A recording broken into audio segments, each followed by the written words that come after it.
My name is He Who Is in the Water, and I want to talk today about preparing for the upcoming Sector Qualifier. I think that's what they're called. That's happening in Philadelphia, which is going to be the sealed format for Legends of the Force.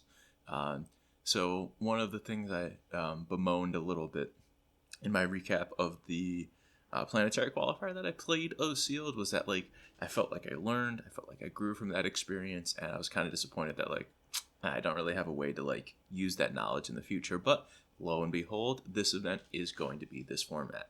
So I'm able to make it to it, and I'm excited to work on some preparation for that. And also, there's just been other ways for me to learn from this, and I feel like my knowledge of the format is growing, and so I want to talk about that and then do some kind of play testing for that. So I got some packs. I got 2 sealed pools to build, and I'm going to play them against each other over the course of this video. So hopefully try to talk about some things and then maybe put a little bit of that into practice as well. So, like much of my content here, this isn't instructional in the sense that I'm going to tell you very dogmatically, here's how the format works, here's what's good, here's what's bad, but hopefully just kind of talk about things, and through the course of that, just kind of improve my knowledge of that, because trying to talk on things is a great way to learn and reinforce and make mistakes along the way, but perhaps in that process you find something to learn or just enjoy listening as well. So kind of want to start out this video by talking through broad strokes about the leaders that are available in the set, how that informs deck building, and then I'm going to build the 2 decks, and then we're going to play them against each other. So for this first part, I want to talk about the leaders, and specifically the common leaders. And I don't know, this is kind of going to be sort of like a tier list, but I don't want to visualize it quite in that way. I just want to go through and talk about these individually, grading them A through F, no E, just A, B, C, D, and F, kind of like in the American grading system. But we're just going to go one by one, talk about the common leaders first, and then kind of blow through the rare leaders, because the rare leaders in the set are in an unusual spot. So we're just going to go in aspect order: heroism and villainy. So talking about Kit Fisto. Kit Fisto to me is by far the worst common leader, and definitely in sealed. In draft, you do have a bit more of an opportunity to pick up more Jedi, as you can kind of find a spot for it at certain tables. But in sealed, I just don't think you're going to really have that luxury, and without the early Jedi drops, it's just very difficult to make this guy function. However, he does function once you get there, so it's not there's not nothing to be had here. So I'm giving him a solid D. I don't think that if you sit down from your opponent and they're playing Kit Fisto, you shouldn't assume that the deck is awful. There's the chance that deck is actually pretty stacked to do a lot of damage against you. And Kit Fisto also fills a particular niche that I find. If your pool is directing you towards being red-green heroic, you are really going to struggle versus sentinels like Lothwolf and Graceful Purgil. And if your opponent is playing a deck like Kanan that uses Lothwolf and Graceful Purgil to create massive sentinels with tons of shields on them, it's actually quite problematic. And if you're playing an Obi-Wan red deck, and you face a Kanan blue that's doing that, it's actually quite feasible to me to sideboard into Kit Fisto and change your leader, because the Saboteur is going to be actually quite important, and really not something that green red has the tools to deal with outside of its worse, and splashing for removal in other colors. If that removal is not there for your pool to try to deal with those threats, then Kit Fisto, it doesn't. The unit side of Kit Fisto doesn't deal with the Graceful Purgil, but maybe the activated ability on his leader side can handle that. And between the 2 sides of Kit Fisto, I think you do actually get to manage some of those threats out of Kanan a bit better. talking about a really niche scenario, but that's definitely the kind of thing that elevates a leader from F to D, where like I am imagining situations against somewhat realistic decks that like this would be the thing to do. So, but Kit Fisto definitely the worst common. And next up we have Third Sister, who has been kind of a roller coaster for me. Of like, sometimes she's great, sometimes she's not great, but she does have some really explosive games. I think her hidden ability plays really interestingly. The fact that her leader side doesn't let you do anything with the force is kind of problematic, because you do have some interest in, or all decks want to be playing force units, but when they're understated and you're not able to actually use the ability, it's kind of difficult. So like the three leaders of Kit Fisto, Third Sister, and Snoke all have like a bit of an uphill battle, because you have to find something to do with the force, because you need to utilize that resource because your units are understated to support that mechanic, and also your base has less health to support that mechanic. So those three leaders are a bit awkward that way. However, Third Sister really thrives with sort of like what's felt, I don't know about like an evolution in the metagame, but to me it's felt that like the upgrades in this set are really useful, and Third Sister is a fantastic leader to just slap those onto and start generating tempo. Like the Heirloom Lightsaber and Blue Heroic, if you pay 4 resources for that, like you're pretty happy in Third Sister. Like Inquisitor's Lightsaber giving +3 health, even just Bolstered Endurance giving +3 health, and another power like the Inquisitor's Lightsaber. These cards play really well with Third Sister, where she's so aggressive and just bolstering her toughness as she comes into attack is quite useful. And then the hidden ability starts to matter in the later turns, where like, okay, you can drop like Thralls of the Coven and give that hidden, and that's actually quite difficult and represents a lot of damage. So I've actually liked her quite a bit more as the format has gone on. She definitely feels like not the highest tier to me, because I feel like you're never going to open the Nutso Third Sister pool. Like I don't feel like the ceiling is incredibly high on her, but she's like pretty consistent and plays well as the format has gone on. But again, like, yeah, not a huge ceiling and not great at utilizing the force mechanic, and there's a lot of cards that want you to use the force mechanic.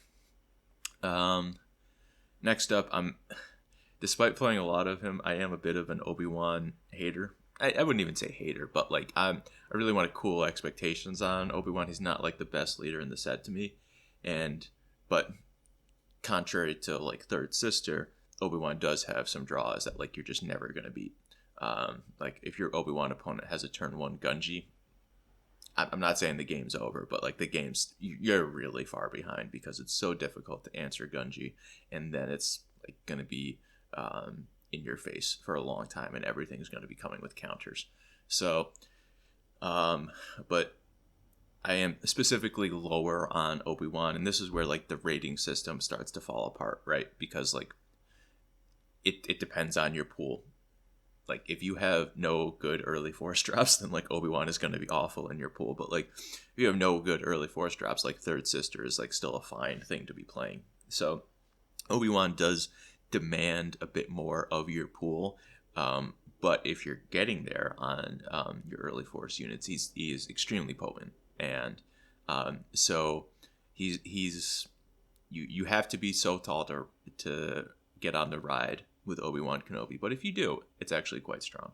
So I kind of have him as B tier as well, where like I'm really interested in trying to build an Obi-Wan deck if I open him, but he is going to not be the right choice for a lot of pools. And when it's like you have to have the early force units, and also your opponent needs to like let you have that. I feel like if you play really aggressively against Obi-Wan decks and really try to deny their early force units, they're going to just struggle in the later game, and it feels somewhat exploitable. So yeah, I like him, but he's not amazing. Excuse me. Um, Similar to Third Sister, though, as in like not asking a lot of your pool, is Supreme Leader Snoke, who I think is um, kind of A tier to me now. Um, he really all he needs is you to have villainy units, and what actually ends up happening a lot is that there's some random like one drop villainy stuff like Forge Starfighter, Adept of Anger, and those cards actually like end up being playable with Snoke and not playable in other archetypes, and as a result, like he actually broadens the scope of cards that you can play in your deck on occasion, and while asking not that much. And I think what's really like pushed Snoke up in value for me is that the format is a little bit slower than I first anticipated. And when I thought the format was much faster, I was kind of a little bit lower on Snoke, but I think he's actually really strong in that sense because you can just always go and like guarantee that he's going to be like a 5/8 leader. And if you play long enough to get to that point, you just got to like jam some cheap stuff into your deck to make sure that you get there. And the cheap stuff is like good to play with Snoke anyway, because then you get to buff them up over time. The real downside here is, again, the ceiling is not as high as other leaders because you're not utilizing the force mechanic. But you know, green villainy doesn't have a ton of stuff to be doing with the force mechanic anyway, so it's not as big of a downside here as like some of the aggression cards can be a little bit more awkward because they are like more focused on the force mechanic. But green, not really. Green villainy, certainly not that worried about the force, so you'll have incidental uses, but it's okay. But then again, it comes back to like, all right, you got the 28 health, and I mean, everybody has 28 health, but that's also like, it's a risk when you're trying to build towards a longer game. But I like Snoke a lot. He's incredible. So now we've got to go from like green and blue are like the best colors in this form, and now we got to talk about yellow, which to me is just the worst color. It's not in this format. It's not particularly exciting, and there's just a lot of weird tricksy commons that are kind of difficult to leverage appropriately, but there's like good uncommon, so you can absolutely have pools that want you to be heavy yellow. But as a result, like both Cal Kestis and the Grand Inquisitor I'm quite low on. Cal, I give him a C ranking because he can be sufficiently aggressive, and if you don't have great early force units, like he is a fantastic enabler for that out of your leader zone. And he does have like a pretty useful tempo ability. So as you know, the format can center on upgrades being really useful for certain units. It's a good punish for those to be able to exhaust them with his ability. But the format also features a lot of really healthy units, you know, like Gifted Urchin, Mysterious Hermit, Gunji. Like there's just a lot of stuff on turn 1 and 2 that's like got a lot of health, and consequentially you don't like get to clear units that quickly, and that kind of makes Cal Kestis' ability worse because there's kind of going to be some chaff just sort of sitting around. So you'll still get value out of it because a lot of those cheap units are turning on the force mechanic, but like it's kind of hard to like get the most out of him. And because the format goes longer, it's more like the stat line becomes more of a problem. You know, when Snoke is essentially a 5/8, and when Mother Talzin is essentially a 4/8 in practice, like the 3/4 stat line is actually like you leverage a lot less value out of that, which is, you know, that's appropriate. That's why that's should not be something that 4-cost leaders do. But because these other decks are adept at making the game go long, you do really feel the squeeze on that. But he is aggressive, so I do like him, and there's some cards that just do play great with him. So I can see opening some great pools with Cal, but if your opponent's slowing things down enough, it's going to be a challenge for you. Grand Inquisitor is kind of like my second least favorite common leader. I think I have him here at C as well because I recognize that like I have seen results at other events, other people playing it that have done well with Grand Inquisitor in sealed. I'm just really low on Cunning Villainy. The Cunning Villainy cards just like don't really synergize that well to have like a clear game plan, and that game plan isn't necessarily like what Grand Inquisitor is doing. But again, I haven't really even played. I don't think I've played against Grand Inquisitor in any of these events. But like, I played a little bit of set one, and like Jin Urso in that set was incredible. So like, I do have the respect for Grand Inquisitor's ability, and I see the vision here. Like a 3/5 shielded is like actually quite an interesting stat line that seems powerful. And there's a lot of low health units in that, so even with his attack, like you can make that shield token stick around. So I kind of see what's going on here. It's more like the stuff around Grand Inquisitor makes me like not interested in being there that often. And like a lot of the villainy heroes are good. So it's sort of like if you've got another villainy hero, I'm kind of looking to do that instead of Grand Inquisitor, because it'll be a little bit more synergistic. Like Talzin does the debuffing thing a little bit better, and then Third Sister does the aggressive part of being a 5 flip leader a little bit better. So like Grand Inquisitor just doesn't have as much of a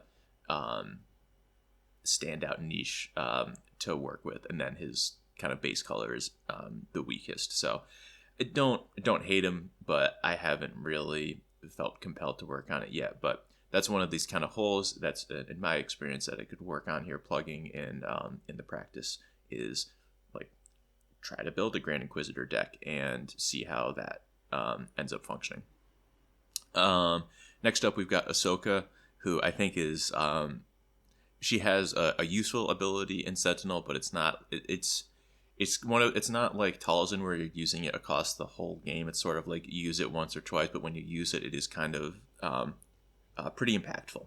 But mostly you're playing Ahsoka for the colors and the stat line, and her stat line of 5/6 is just very solid, helps turn the game and let you win. So I've got her in B because blue is just kind of my favorite color that I want to be in the most. The blue heroism cards are pretty exciting, and they're nice and aggressive, and so having 5 power on your leader after a pretty aggressive start and like a reasonably difficult butt to get through, cool Sentinel ability. I think she's like a really nice linchpin for blue aggro decks trying to close the game.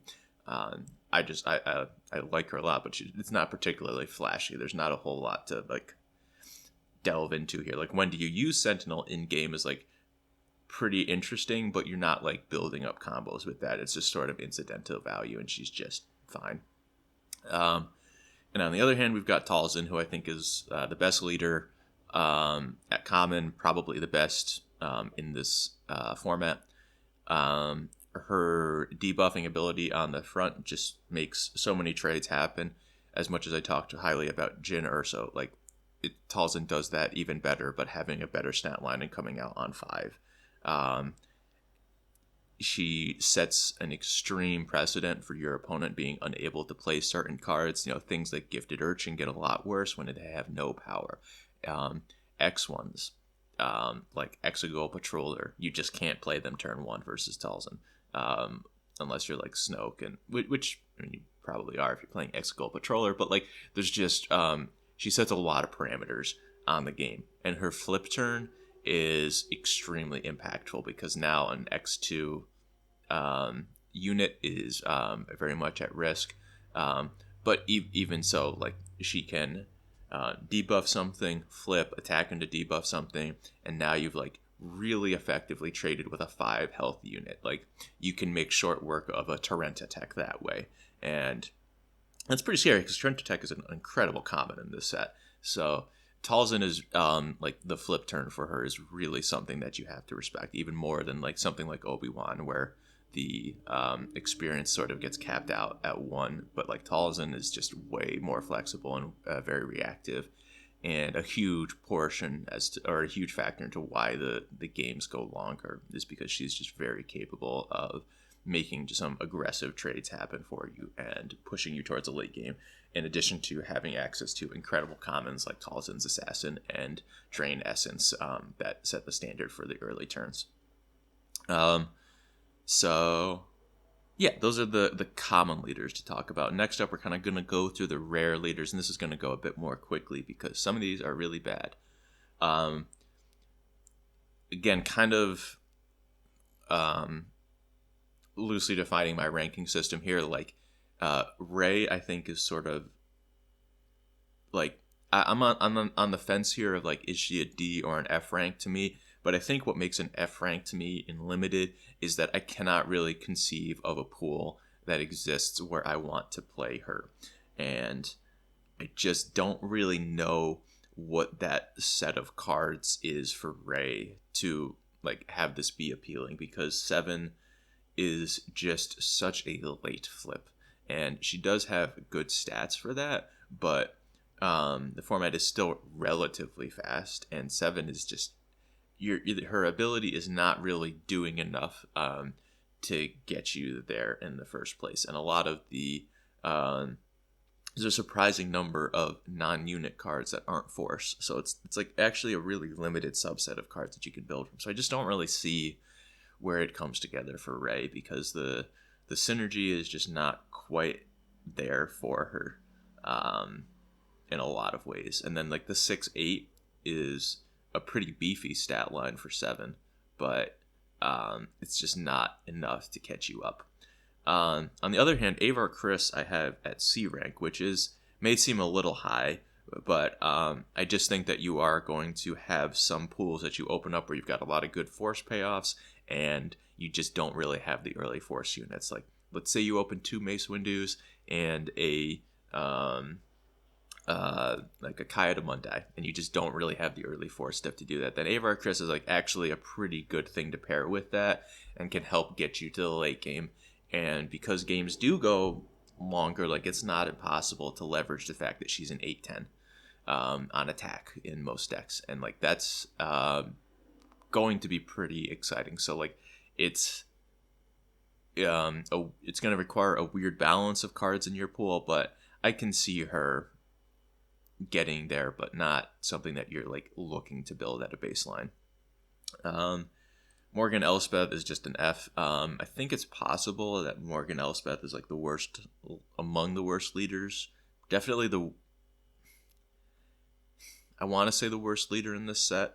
I think I really don't know what's going on here. You have to jump through so many hoops to get a 1 cost reduction. I don't even understand like where I don't understand the visualization of where the synergies are that you're supposed to be here. I don't know where the keywords line up in such a way that you're actually getting a meaningful cost reduction. Not really worried about figuring it out. I don't know, maybe you attack with a Kowakian Monkey Lizard and you get your Torrent Tech for a resource cheaper. Maybe that's it. I don't know. It's too much work. Too much work, and you get this 3/6 that does nothing, and you just get a 1 resource payoff. You know what else you can do? You can play Han Solo and just tap to do the same thing for 2 damage. Elspeth is just not good at all. Barris Offie, I think, is kind of similar to Avar Chris, where like the 4/7 stat line for 6, it's something that we've accepted and limited for quite some time. It's just fine. Her ability is not insane, but it is relevant. Like, there are a lot of events that you're interested in playing, so I can actually see that there's situations where you'd have the density of events to want to do this. And I feel like, it's like slightly more likely than Kit Fisto working out for you, but not by a whole lot. At least her stat line is like, you can use her ability a few times and like she could still be useful for you. It's like what makes Kit Fisto so bad is like his leader flip is heinous. At least this leader is like, yeah, you need a lot to go right, but you've still got a 4/7 in the back, and like that'll come down and start helping stabilize the board for you. On the other end of all of these is Kanan Jarvis, who I think is incredible. I haven't really gotten to play with him too much, but I played against him a couple of times, and he's quite strong. It's just very easy to get like a Loth Wolf or a Graceful Purgil, and that's sort of all you need to really start popping off with him. And that's just like quite useful. There's a lot of ground game in this format, so like the Loth Wolf giving that a shield is just really forcing the game to take a while, and then the blue heroism cards are like just pretty good on top of that. So I really like Kanan. You do have to have the creatures in your pool to like make him work, but I don't think it's that unreasonable for that to work out. Even a Tauntaun is like moderately threatening now, is like a 4 cost that gets, or like as you start dumping shields onto it. So I just like Kanan. He's good. Kylo Ren I think is squarely in D tier for me. I can imagine a pool where you have like a craving power and some cool upgrades hanging around that you can actually like utilize him for, but in general I don't think this is something you're ever really gonna want to be doing. But at least he does, like, with his action economy on that flip turn, you can stabilize some stuff. So I don't hate what he's got going on. You're really not going to be using his, I don't think you want to be using his leader ability that much, which again kind of sucks, and is like, if you don't want to use the leader side of your leader, like, that's not good. Like, you want to be building your deck to like actually use both sides of the card. But at the top end, like, I do think Kylo can flip out and stabilize a lot of boards, being a gigantic sentinel, especially if you give him some like Inquisitor's lightsabers. Like, it's a lot of toughness for somebody to get through. So I think there's a, and like the blue villainy cards are again pretty good. So I think there's a world where he's acceptable, but that's a pretty high bar to meet. But like, I'm talking about cards that are good with that. I can't even explain cards that are good with Rey and Morgan Elspeth. Like, that's what puts Kylo Ren above for me. Like, there's craving power in the cube or in the format. Like, if you do that and you open a Kylo, like, you're living the dream. And D is sort of like, okay, there's a dream here to be had, and I guess that's a good alliteration. So that's a reasonable sign for the metric here, or the scoring system that I'm using. Similarly, I have Anakin Skywalker at D. If you just open a bunch of events all across the board that are useful, and you have like a lopsided density in one particular color that includes Force units, like, yeah, do it. Like, I don't, like, maybe you end up with a bunch of gifted urchins, some Gungies, and you end up in green, and then you're just kind of splashing all over for some stuff. I can see where this comes together, and like, similar to the 4-7 on 6 stat line, you got to put some respect on the 4-6 for 5. It's not the flashiest, and his ability on the leader side is just this, or on the unit side is the same as the leader essentially, but like, he's fine. And like, you can just come down on 4-6 on 5 with the 4-6, start attacking. It's just okay. It's not tremendously exciting, but like, that's a stat line that would do fine for you. So really high bar for Anakin to meet, to want to be played in your sealed pool, but I can see this. And on the other side of that coin, Revan, I can't actually think of, I don't think it's realistic that your one color that you have access to is going to be so good that Revan works out for you. Anakin at least gives you this option to explore some other unique things. Like, if you open a craving power with Anakin, like, that's, you know, something to do. With Revan, yeah, I guess you can open craving power, but you could also just play any other villainy leader there and like still have access to things. Like, Anakin lets you salvage things out of a weird pool. Revan just asks that your pool be utterly insane to work out, and then what do you get from that? A 3-6 restore 1 with an ability that is like, by definition, win more. I just don't like him, and I feel like it's pretty easy just to ignore Revan. Wherever there's like one in like literally 1 in 500 pools where Revan is the correct thing to do, but that seems too much for me. So that's kind of where I stand on the leaders. So next up, we're gonna build a sealed pool. So we're gonna have a little quick transition here to put the camera on the table, and we're gonna crack some packs and see how our pools go. So we're gonna be building our sealed pool. We'll see how this goes. I haven't recorded in this particular setup before. Probably a bad idea was wearing a sweatshirt that blends in with this playmat, but it's the one that I have right now. So we're gonna give this a shot. But we've got 12 packs here. build some sealed pools and kind of talk about things as we go through. And yeah, so let's get into it.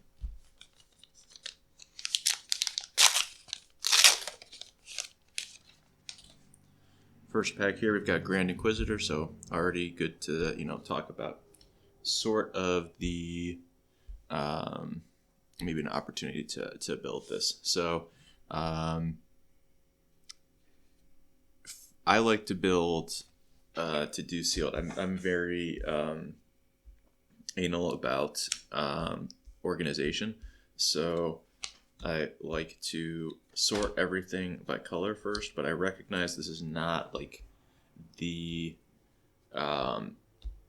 potentially the best way to do this, because that was certainly a problem I think that I ran into in the PQ prep, was that I did not necessarily have enough time to go through everything super deliberately. So our rare here is Tomb of Aileron, which is basically garbage. I don't think that's something that we really want to run here, but this first pack is actually kind of insane. We've got like incredible early force, not incredible. We've got decent early force units over here. Nihil Marauder and Shin Hati are both like excellent yellow villainy cards, so actually not bad to pair with our Grand Inquisitor here. Consumed by the Dark Side has been a surprising performer. Not really a card I was like high on at any particular point, but the more I see it played, the more I'm like, it's okay. We've got Talzin's Assassin here, also an 8th brother. Both cards absolutely insane. So that's a great pack one. I'm going to throw the bases off to the side. I really can't imagine a world where we play Tomb of Elraim, but we've got a 3rd sister in this one. A Last Words, which is a great pump spell. Jedi Sentinel is great. Gungan Warrior, very solid. Relic Scavenger is pretty underwhelming.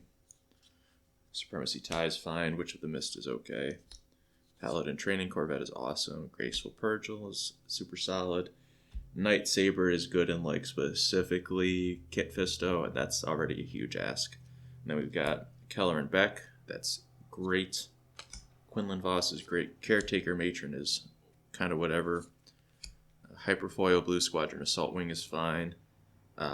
Just a great top end card. And then an Adigalia, which is very solid rare. Red doesn't really have great 2-drop force units, so Adigalia is actually like pretty great to open. As opposed to like, blue, if you got like Yaddle. Yaddle is great, but you've already got like Secretive Sage and Night Sister Warrior, so it's not as like a huge a turning point. It's like getting an Adigalia is like pretty great. More Nihil Marauders. Hyperspace Knight of Ren. Exegol Patroller. Grappling Guardian's insane when it pops off. Thralls of the Coven. We did get Kit Fisto as our leader there, which is not great. This pack is certainly less exciting. Alright, got a Lightsaber Throw. Another Shin Hati. Darth Malak is not a whole lot. And Obi-Wan Kenobi. So this is really unusual, where we've got like double Shin Hati, double Nihil Marauder's pretty great, but then we've got like Keller and Beck, the Paladin Training Corvette, and these Obi-Wan that are kind of drawing in a different direction, very different directions. Darth Malak is just a 4/7 Overwhelm for 5, which I think makes it in every villainy deck, but it's not like splashy, right? None of these are Sith. They're both Inquisitor, which is different. But yeah, Kit Fisto, pretty bad open on that one for a leader. But this pool is looking good. I just don't know what it's looking like. It's moving in different directions right now. Another GI, maybe a GI green here is something we look at. Sand Trooper Cavalry, tip the scale. Go into Hiding is probably like arguably the worst card in this set. Hyperspace Medical Frigate looks very pretty. Another Talzin's Assassin. Okay, so it might just be this. Might be looking at like GI blue here. Takata. Paladin Training Corvette is nice. Bolstered Endurance. Blockade Runner that I'm now like kind of low on. Flight of the Inquisitor probably doesn't make it in most decks. Hyperspace Pongkrell. Okay, that card's it looks bad, and it kind of is bad, but like if you get to the late game, it's quite powerful. So now I'm looking like really good about a GI blue deck here. Sifo-Dyas is one of the worst cards in the format, possibly the worst rare. And then Size Matters Not, which... Okay, if you control a force unit, this upgrade costs 1 less to play. Everything's considered to be a 5/5. So if I had a force unit and I played this off aspect, I could do this for 4 and make something a 5/5. I don't know if that's good. Haven't really played with or against that card. It'll be something to figure out. We got a Snoke there, which is good, but potentially, reduces the opportunity for this to be a GI learning experience because Snoke is very good. Got a Kowakian Monkey Lizard, J-type Nubian, more medical frigates. Charging Philak is a card that I see other people really high on, and I do not particularly care for. I just find that like it reads well, but I think in the gameplay, because units are so healthy in this format, that the 3 does not really get to be a particularly impressive benchmark of ambushing to deal damage. And then just kind of the total raw stats that you're getting here, like, just has not been particularly impressive for me. Terrentatek is great. Ooh, an Itinerant Warrior.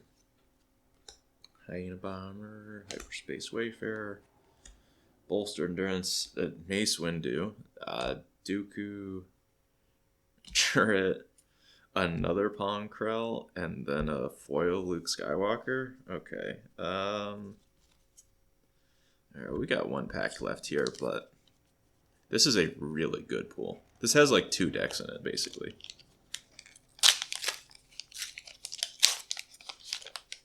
Last pack here, got an Anakin Skywalker, which is just probably not happening here, but it's not a terrible one. Adept of Anger is pretty medium. Fallen Jedi is great. Tusken Tracker is great. Its Worse is a nice one. Hunting Nexu, Knight of Ren. This Padawan Lightsaber, or Padawan Starfighter, Thralls of the Covenant.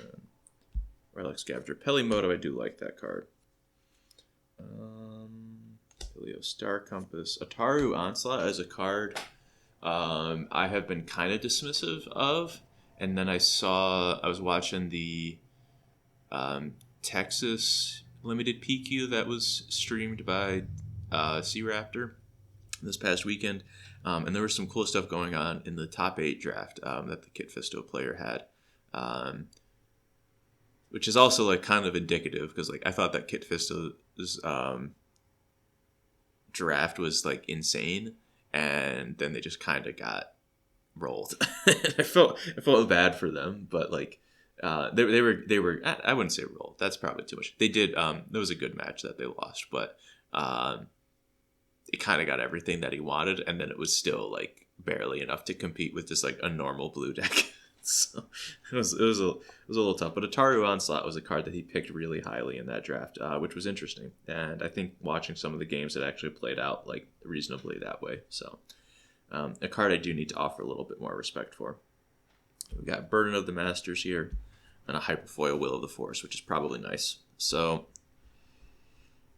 boy.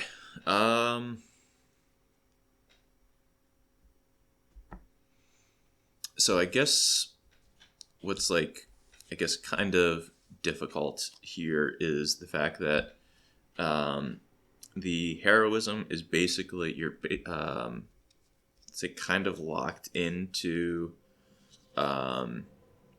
being like a Kit Fisto green deck here, and I don't have any clones for Scythotheus, so he's a 4/4 Jedi Force, which is, I don't know, maybe you play that in Kit Fisto, but the Mace Windu is certainly nice there. The Adigalia is really nice. Quinlan Voss and Jedi in Hiding are good too. Yeah, like I think the Kit Fisto green here is like not bad. Like these medical frigates, the Gungan, or like these are like very playable here. So interesting. Looking at the Snoke cards here, we do have. I mean, just look at that. Double Knight of Ren, 8th Brother is like, how do you not want to build that deck right away? The rest of these, I guess, so for like a Snoke, it's like, alright, I'm kind of interested in Torrent Attack. I'll play the Hyperspace Wayfarer, but like, it is sort of just like 6 cards that green is bringing, which is not particularly exciting. And then like, I guess I'm not really turning on these Talzin's Assassins in a timely fashion. So I don't know. I don't know. We've got some powerful stuff here, but I don't know what's the best here. Yeah, blue is kind of awkward that we didn't get like any Secretive Sages or what's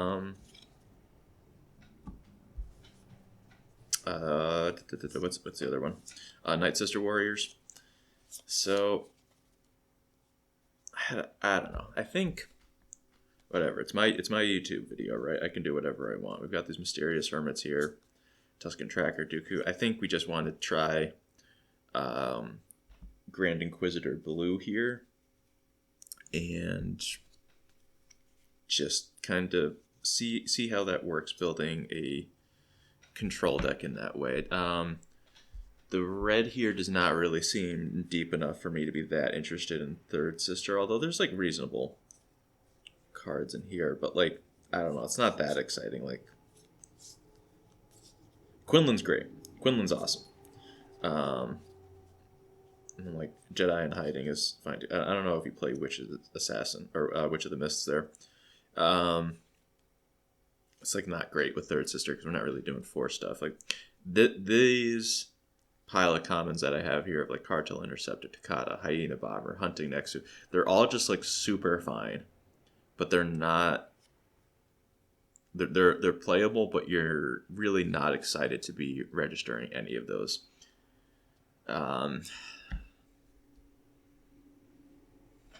So yeah, let's just do it. Let's get. I want to learn. Let's play some Grand Inquisitor. Let's try to open my range here. So let's get rid of these heroism cards that are not happening. I don't believe I would splash for any of these. Maybe Itinerant Warrior. I'll keep Itinerant Warrior around. But these, I am not paying 10 cost for a Mace Windu. That is not happening. Am I paying 6 for a Quinlan Voss? I don't believe so. So these are. Am I paying 8 for an 8th brother? That's a maybe. That is a maybe. I saw players on stream. I think there was an Obi-Wan player that splashed for Knight of Ren. At that Texas one, and I don't know that I have that in me. I don't know that I can do that. I feel like that's a little too extreme for me. So yeah, all right, we've got that there. Got this pile of leaders on top. Do I have a blue? I do have a blue. We've got a Night Sister layer right there. So.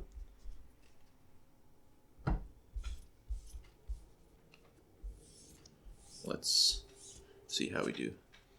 It's going to take 2 seconds here trying.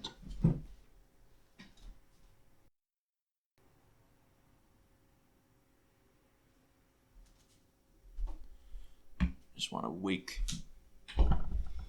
the computer up so that I can see that everything is recording well, because I want to make sure that I'm like doing this like visually reasonably. So cool. All right. Making sure things are in frame and all that. So I don't think we really had the vehicles or droids to be interested in playing Moto, but I do have some respect for that card. Its Worst is awesome. Kawaki and Monkey Lizard is not exciting, but will probably make a lot of decks, especially in this where I'm like my 2-drops are not great. Go Into Hiding is awful. Last Words is great. Grappling Guardian is good. Or yeah, let me try and do events. Events on the bottom, space units in the middle, ground units on top. But we are doing this a little bit more cramped, so maybe I just push the GI over to the side and see how this works for it. Got the turret. I don't really like Padawan Starfighter, but we got to play it. We got to play it. Bolstered Endurance is good. The size matters not. Let me just put this over here for now. Will of the Force is also a 4-cost. Tusken Tracker, Dooku. I'll start with the Charging Phalanx here. Tip the Scale, not one that I'm interested in, but not an abysmal card either. 2 Mysterious Hermits, Fallen Jedi, Flight of the Inquisitor. We have Force units. Don't think I have any lightsabers, so that's just not really worth it. Sand Trooper Cavalry has been surprisingly reasonable. Darth Malak is going to be nice here. Consumed by the Dark Side. I guess Eighth Brother is humorously at its 8 cost. Double Pong Krell. Double Talzin's Assassin. Oop, just the 1 Supremacy Tie. Nameless Terror is pretty interesting. Got the Adept of Anger barely visible in the corner. And then we've got this pile of double Shinhati, double Nihil Marauder. So our 3-drops are actually like pretty stacked here, which I like. Alright, so these are not happening.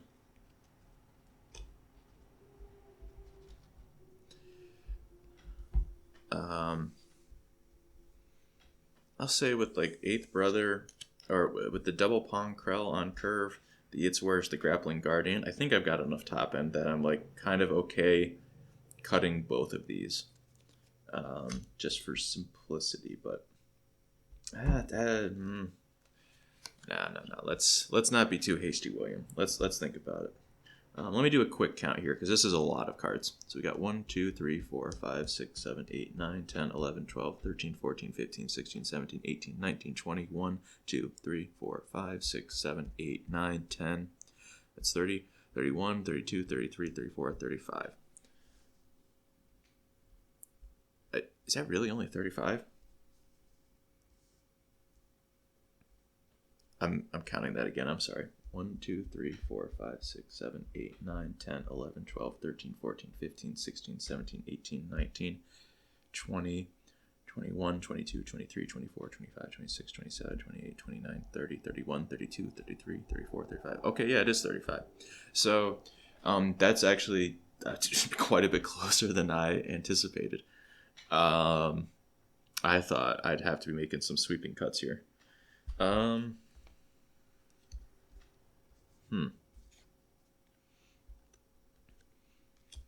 I'm gonna try Size Matters Not. That's definitely a learning experience. I'm not like co-signing that per se. I don't like this Padawan Starfighter, but I do believe it's we need like some space action here. Probably looking at cutting a 4-drop here. I think Sand Trooper Cavalry is the easy one for me, because I like the Assassins. I like Dooku. Awakened Spectres is just like a solid stat block, but maybe that's not necessary here. I think I'm okay trimming a Consumed by the Dark Side. We've got Last Words here. I like that one. That's kind of a better version of that card. We're going to have enough trading happening here.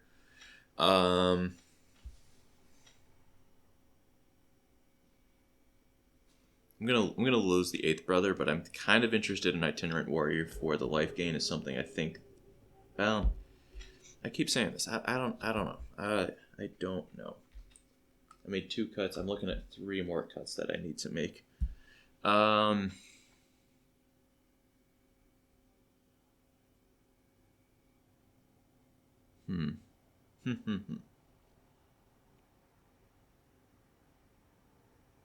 wonder how good these bolstered endurances are, where like I'm going to be trying to use GI to kind of increase the health of my units anyway, so maybe they're a little bit redundant.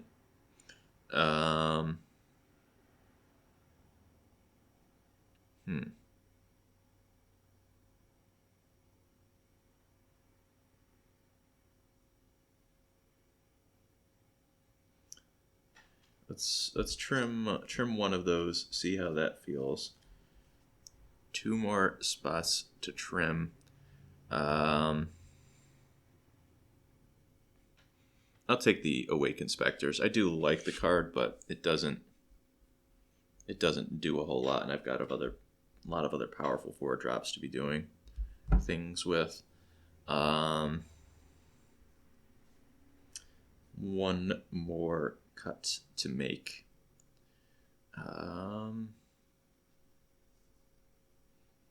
Fallen Jedi versus Tusken Trackers, sort of an interesting question. I like the Marauders. I like Shinhati.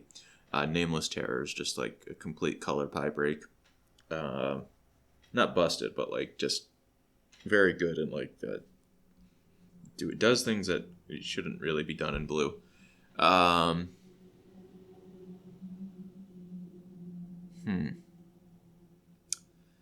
This is interesting.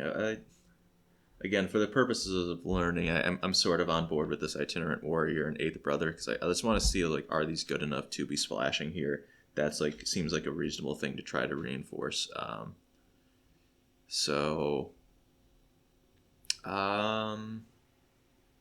Let's take out the Tusken Tracker. Nihil Marauder is going to be largely a better version of that. Doesn't have the Force trait. That seems fine to me.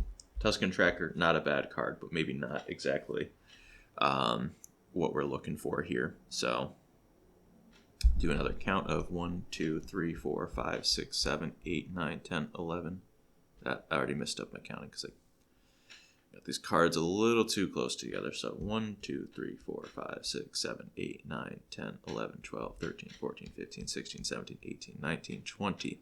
21, 22, 23, 24, 25, 26, 27, 28, 29, 30. Cool. So that is a deck there. I'm pretty excited by this one. This one's got some powerful stuff going on. Plus we've got like 1, 2, 3, 4 rares in it that are like pretty interesting. Like these 3 in particular are just going to be awesome at getting to an end game, and the size matters not.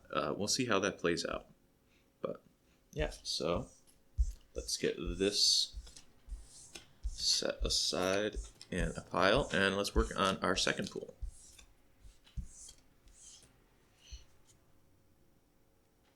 Okay, so let's put that over there, and now we have 6 more. So take a deep breath. Let's reset. We're looking at a brand new pool here. We start off with an Obi-Wan Kenobi, which is great. Definitely something that we could be interested in doing. Got the Voltex and a Jedi Sentinel. Those are some great yellow cards. Gifted Urchin is like a sealed staple here. Jedi Knight, Hive Defense Wing. Itinerant Warrior, also awesome. DRK Probe Droid is fine.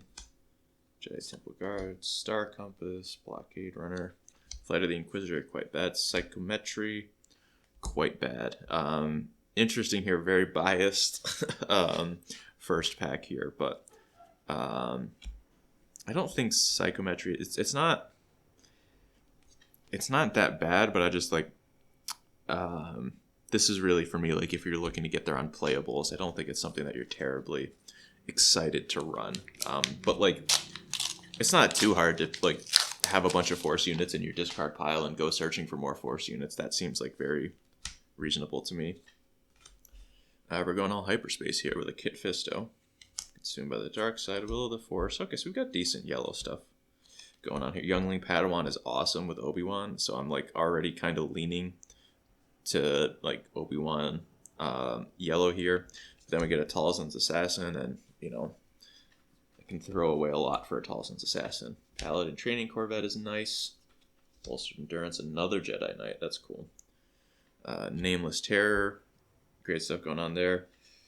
Eighth Brother, also pretty great. Okay, Hyperspace Luminous Beings, T6 Shuttle, which is just fine. This is like a good rate for space. And another Eighth Brother. This is kind of a crazy pool already, right? Like Luminous Beings, Paladin Training Corvette, and like we've got some cheaper force stuff going on here. This could really develop into a nice Obi-Wan deck, but then also we've got like the Talzin's Assassin, Eighth Brother stuff going on here. That's like, it doesn't take much of that to get you into like a really good blue green villainy deck. So I don't know how we're gonna quite do with that. So, but we're not thinking about villainy because we've opened an Ahsoka Tano, which makes this even more complicated because Itinerant Warrior is good, and Ahsoka is really nice with her shuttle. I haven't actually watched this show yet. I don't know if this. I think this is Ahsoka's vehicle in her show, but it's very clearly like, okay, I'm supposed to give it Sentinel, and then that gives it an experience token, and then things start to get out of hand. Ascension Cable is actually like a really great upgrade. I think of what I talked about with like the lightsabers being really good and like bolstered endurance, and Ascension Cable is quietly in that same camp. Saboteur also really good against the Sentinel stuff, and like I talked about Kanan getting out of hand with shields. Ascension Cable starts to play there as well. Army of Dead is an awesome 6-drop, but we've also got a great 6-drop there, and Sorcerers of Tund, just very difficult to deal with. It's worse, just goes in basically every deck. Trident Assault Ship, an Heirloom Lightsaber is really nice. Ravenous Rathtars, a very cool design in practice. Outer Rim Mystic is a nice beefy force unit to pair with Obi-Wan. We've also got a Secretive Sage here. That's awesome. Impossible Escape is a great trick. Luthen is not heroism. He goes there. Just a very solid card. Just like better Awakened Specters, but you already saw me cut Awakened Specters out of the last one. But if you've got stuff like Heirloom Lightsaber, it's not nothing to dig for that. Acclimator Assault Ship will basically never see play under almost any circumstance. And then an Eth Koth and a Refugee of the Path. So Eth Koth is acceptable. He will definitely trade, and I don't know, but getting to do like crazy stuff with Eth Koth is not the easiest either. So I'm still like, our villainy stuff didn't really come together in that pack. We also don't have a villainy leader yet, so maybe it's something we don't even worry about. But we've got a Barriss Offee here, so we do have a first villainy leader, but that's not one that I'm particularly looking to move towards. And yellow here, I would really want either a blue or green there for a villainy. Sandtrooper Cavalry is fine. Lothcat is a nice 2-drop to gain access to Curious Flock, also awesome. Jedi in Hiding is great. Cartel Interceptor is medium. Exegol Patroller is okay. Tauntaun's okay. Actually, Tauntaun's kind of bad. Why did I put this Bolstered Endurance over there? Don't worry about that. Purge Trooper is an awesome villainy card. Protect the Pod is really going to push me towards playing Obi-Wan. Kylo Ren's a nice 2-drop for the villainy decks, but not really what we're looking to do here. Nimian Strike. Lightsaber Throw, I don't think we have those yet. And we've got a Grand Inquisitor, which is nice. I don't actually have any non-foil Grand Inquisitors. I've got now 7. Because I won a store championships and I got second in a store championship. So I've got a bunch of the foil ones, but Nice to actually have one that I can play in a competitive deck. And then a Acolyte of the Beyond here and Hyperfoil, which is nice. I'm putting that GI on top because I wanna look at him. So yeah, like I don't think actually those are like pretty good red villainy cards, but I feel like I'm still not really like I don't know. Playing Barris here would be quite ambitious. It's not. I mean, I guess there's like she does cool stuff with Psychometry, Will of the Force, Impossible Escape. I guess there's I don't know Lightsaber Thrower. Not really doing anything, but I guess that's kind of it. So we're really not. We've got 2 packs left here. Got a Darth Revan, which is a blank. Adept of Anger, Forged Starfighter, pretty poor cards. Disturbance in the Force, I like in Obi-Wan Yellow. Okay, second Protect the Pod, nice hyperspace one too.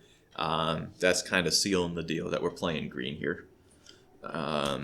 Whirlwind of Power has some really impressive turns. Hunting Nexu has been kind of unimpressive. Knight of Ren is, again, quite good. Padawan Starfighter's good curve filler. Thralls of the Coven is just fine.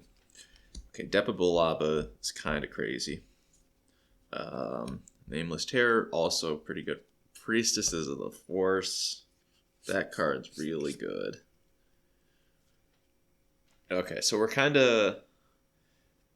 I'm feeling like I'm in this section here, right? Like I'm like Obi-Wan Yellow or Obi-Wan Blue, maybe. I feel like we've got the Force units that we're not really playing Ahsoka just for value. So we open the Father here too, which is not a card I've played with before. Maz Kanata is probably getting in there if we got all this Force stuff going on in green. So this one's coming together nicely. I don't think you play the Father in anything, right? Like that's just... He's like impossible. Like 10 health is kind of impossible to kill, but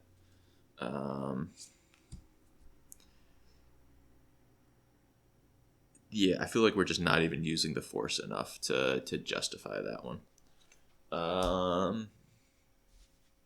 Grand Inquisitor as our open here. I think we can safely, at least in this pool, we can safely just kind of say, I mean, we still haven't. Let's open all the cards first before I talk more. Blue Squadron Assault Ring is great here. Lifewind Sage is nice. Gifted Urchin is really helpful if we're doing Obi-Wan. Another Lifewind Sage in hyperspace, and that's in the same pack. That's cool. Hive Defense Wing. Itinerant Warrior is really going to make this a difficult decision. DRK Probe Droid is fine. Jedi Temple Guards is good. Whirlwind of Power is nice to have. Focus Determines Reality. I don't know what to do with that card. Xian Fleury. I haven't really played any limited with that or had it played against me. I don't know how it ends up working out. Owen Lars is great. Premonition of Doom is, I think, awful. And Mysterious Hermit. Premonition of Doom and Sifo Dyas, I think, are in like the competition for the worst rares. But I've also just like never seen this one played, so I don't know. Maybe it works out and I'm just dumb. That's very likely. But so we're looking at all of our cards here. I'm not playing Darth Revan. I have 2 yellow villainy here or leaders. And I don't think that's good enough to justify like one Talzin's Assassin or Eighth Brother. Like I have to pick one of these 2 to play with Barris or Grand Inquisitor. To me, that feels like a pretty easy out to just say not really interested in that for this pool. And I don't think any of these cards are things that I want. I mean, Purge Trooper might be a fine splash, but probably not. It would only be a splash if I was paying 4 for it, and I don't think red is the color that we're going with here either.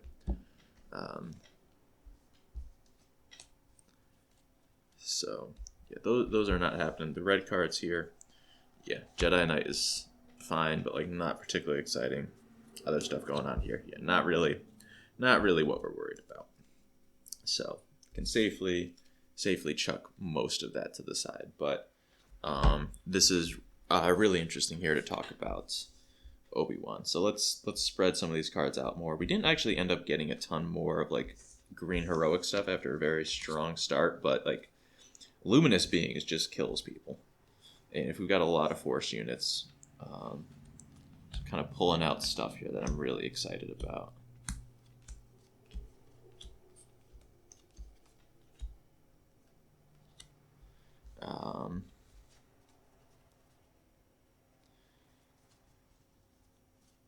We've got good stuff to be doing on 4 and some fine 3, but we're missing like kind of the early curve there.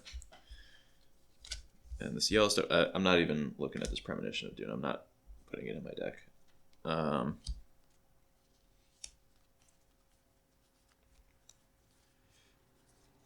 Don't have a ton of... I mean, we've got that late Mysterious Hermit there. And basically I'm okay playing like all of these yellow cards. So my yellow's like pretty deep, I would say.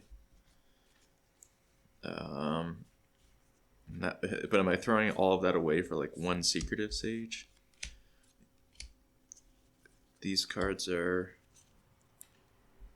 pretty exciting to me. Double Itinerant Warrior is just so good.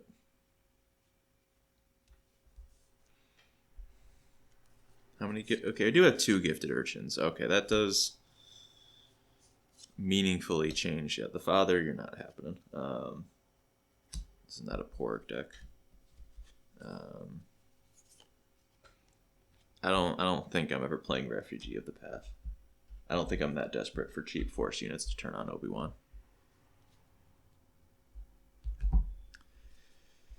How many of these cards over here am I even playing? I'll probably play those. I don't think I'm really interested in Paleo Star Compass. I don't love Nimian Strike.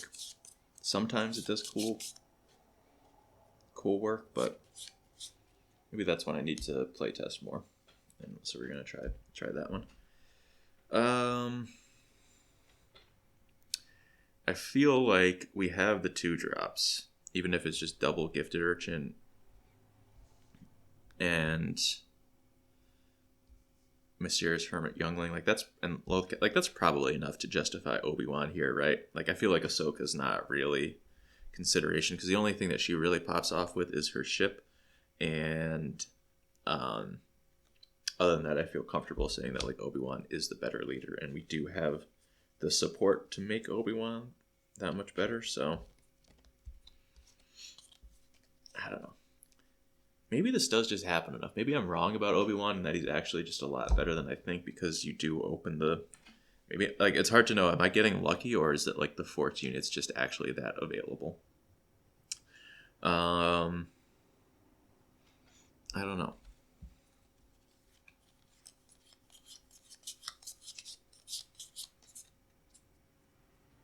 These yellow cards are, like, fine, I guess, but they're not crazy. Like, are these... Like, I've got these Life-Wind Sages, but are those better than Itinerant Warriors? I don't believe so. Itinerant Warriors crazy. We've got Depa Billaba, though. And I feel like this is sort of like what happens with yellow is like, okay, I've got like Disturbance in the Force, Impossible Escape, kind of fiddly cards that I can like start to get some value out of. Like Sorcerer's of Tund is nice to like at least have some end game here, but let's... Yeah, let me...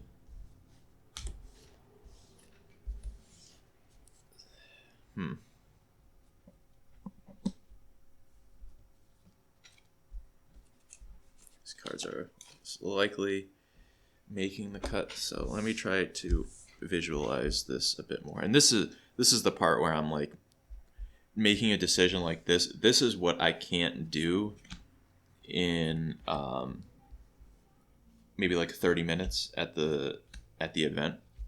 This is the part that I struggle with, where I'm like, this is a really difficult decision. I don't know if I can reach this in 30 minutes. I mean, I guess I'm already at like, I built one, and this is my second pool in roughly an hour for this section. But at the same time, I'm chilling out in my apartment, like very, very low energy, low stress environment. You know what I mean? Like, it's just, I have the time to make this decision. It's a lot different if I'm thinking I got to write this down and I got to sleeve this deck in the next 10 minutes as well.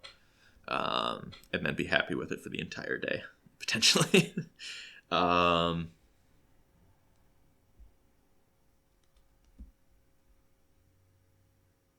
Yeah, part of it is like these cards up here are just so mopey.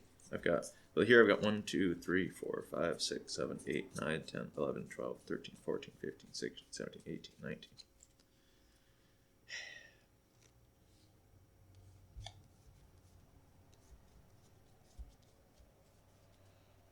So I only really need to have like 11 cards, and like the blue I can definitely get there on 11. Both of these piles in front of me can produce 11 cards to add to my deck. But which are the best? I've got like a lot of 4-drops in the Jedi Temple Guards and Eth Koth, Protect the Pod. Although Protect the Pod's almost a 5-drop. So like, those get awkward with these Life-Wind Sages. But at the same time, like, that's where Itinerant Warrior sits on the curve.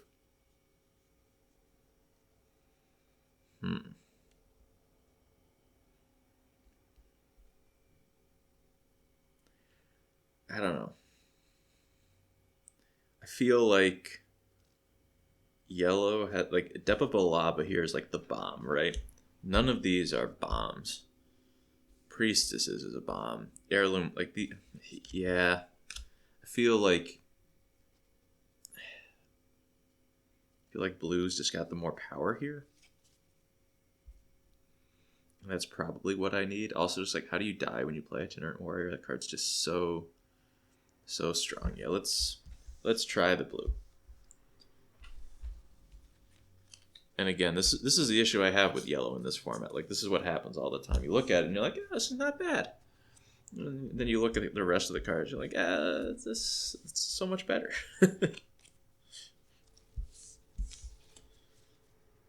All right, so we've got that. Let me pull out a blue base. We got a blue base for Obi-Wan. Cool. Tuck that over in the side here. So let's start looking at this deck. We've got our Blue Squadron, Volptex, Curious Flock, which is visible. It's worse. Gifted Urchins, Protect the Pods.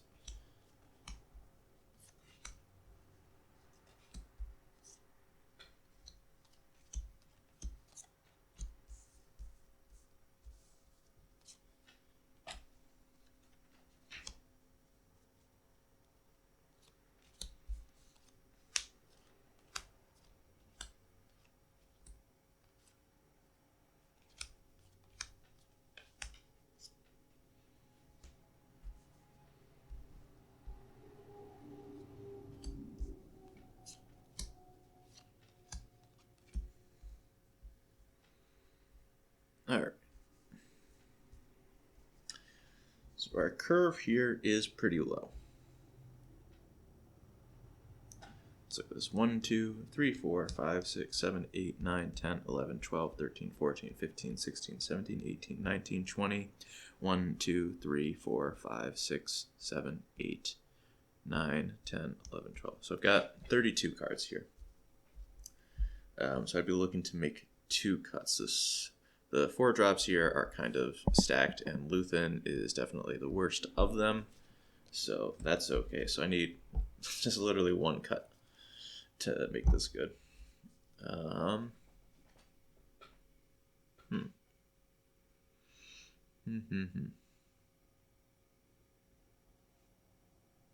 Tauntaun's pretty medium.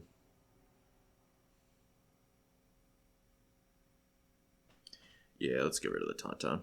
We've got enough other stuff going on there. Like, Hive Defense Wing is also not terribly exciting, but okay, so let me go back through here, see if there's anything I need to consider splashing. I'm not going to pay 8 for sorcerers. I don't think I need to pay 6 for Will of the Force. I've already got quite a bit of like 1, 2, 3, 4, 5 great removal spells. Don't need that.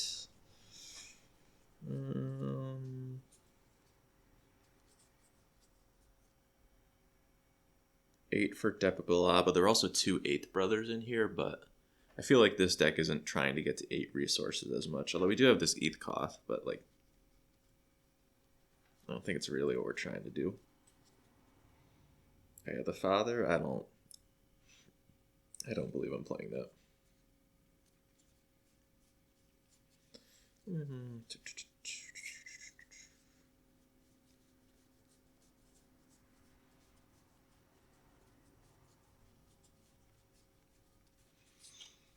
Yeah.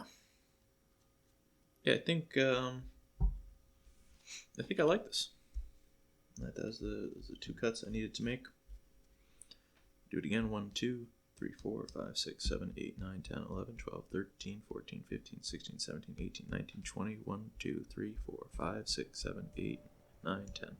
Yeah, that's a 30 card deck. So we've got a little blue mirror that's going to be happening here.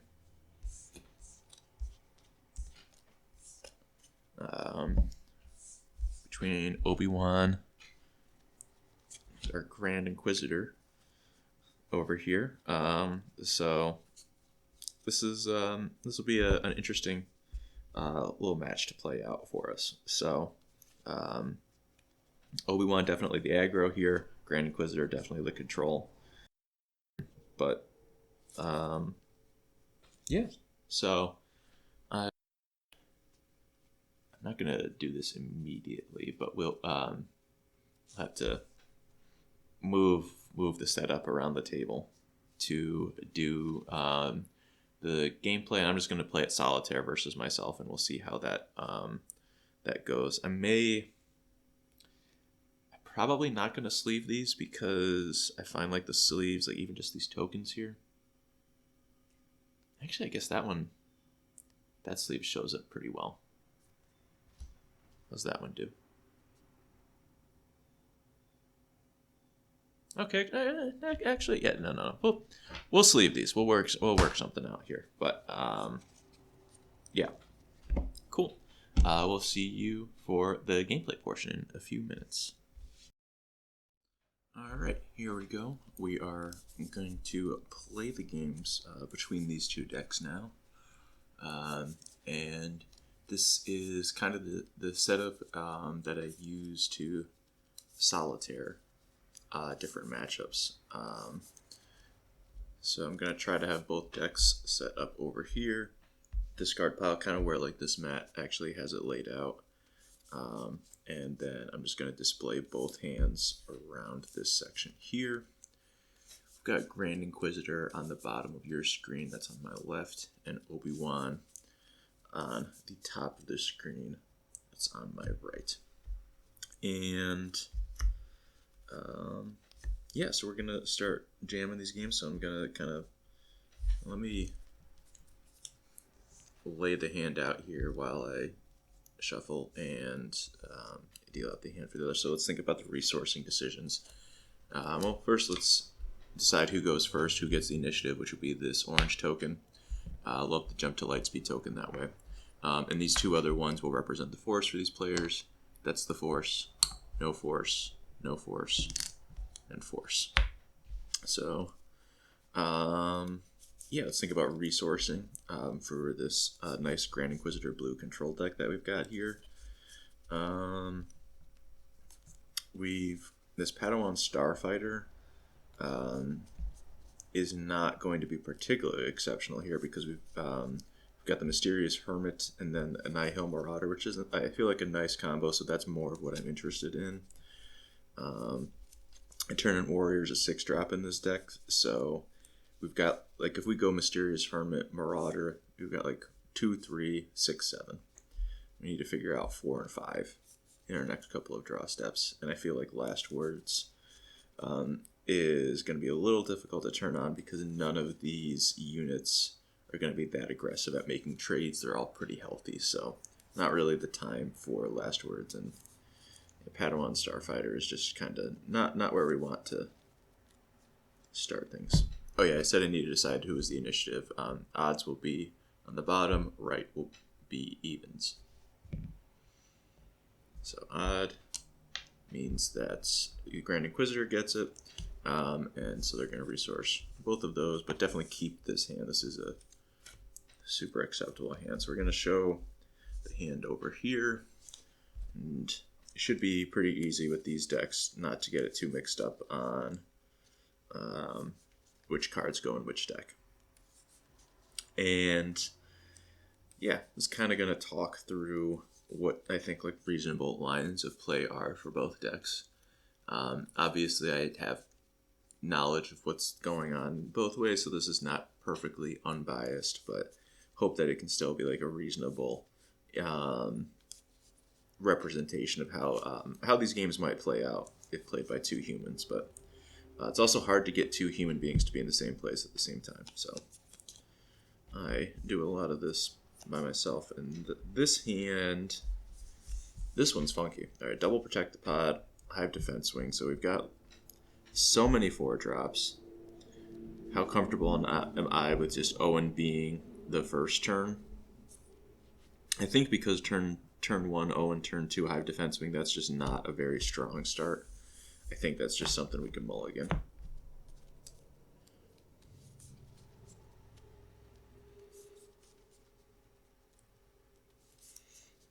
And yeah, I haven't really played with or against Grand Inquisitor yet in this limited format, so this game's going to be a little bit of a test too to figure out how best to utilize that. But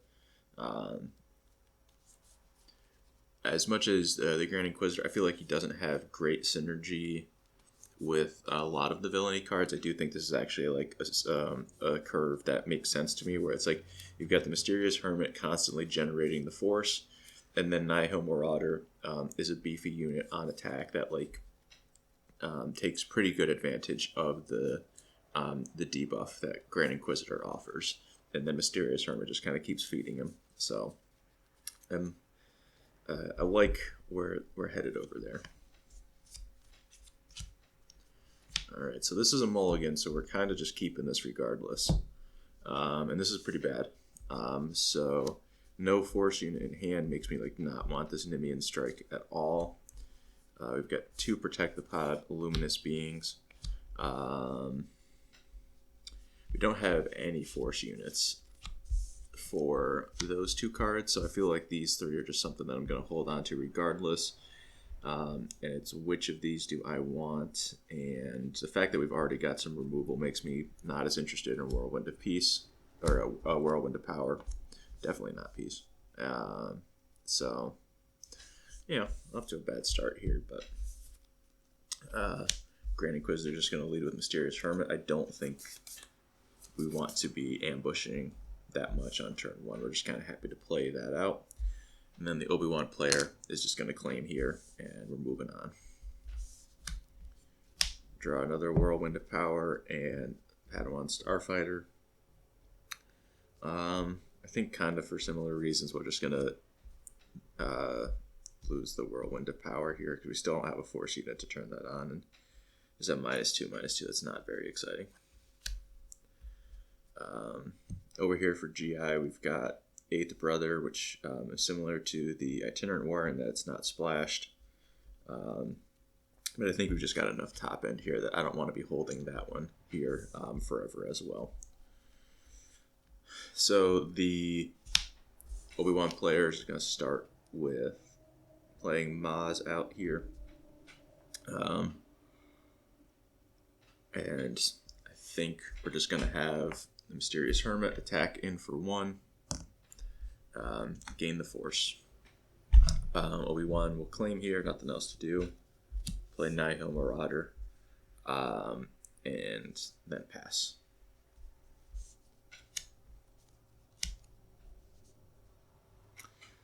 Alright, this is a bit more interesting here. So now we've got, what do we want to do this turn with Obi-Wan? Do we want to go 2 units, or do we want to be playing Protect the Pod? Protect the Pod would kill Mysterious Hermit, but None of that's really stopping the trade with Nihil Marauder here. You can protect the pod, and no, I feel like protecting the pod isn't going to be the play this turn. But we're continuing just to not draw force units, so I think I'm just going to lose this Luminous Beings because we're going to have to hold that for so long, and I just don't think we're going to have the opportunity to turn the corner like that. So that's over there. Here, good, we drew, the GI player drew something to do this turn, and very easily just put their Fallen Jedi down here. Shin Hadi's going to be much better here. All right, so we're both ready up. Okay. So, Maz Kanata is an interesting spot because she's just going to die to this Nihil Marauder attack. If I attack into the Marauder, it takes 3, but then it can use the GI ability to attack, and it'll only take 1 damage, so it'll be left with 1 health. So I don't actually have a way with Maz to facilitate that that trade that effectively. But playing the Protect the Pod, I guess Protect the Pod does actually kind of help me, because then the Marauder's trading, and if that's not trading, like, it's going to be dealing it's going to be a big problem for me. So I guess I am actually okay with just protecting the pod here. Put 4 damage on the Marauder.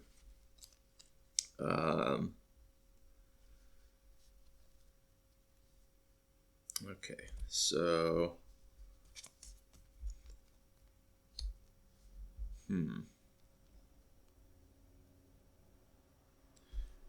with that in mind, I would guess that the GI player is just going to play Shin Hadi here, because that's what the turn is regardless, and it kind of passes back to the Obi-Wan player to say what do they want to do with this Maz Kanata.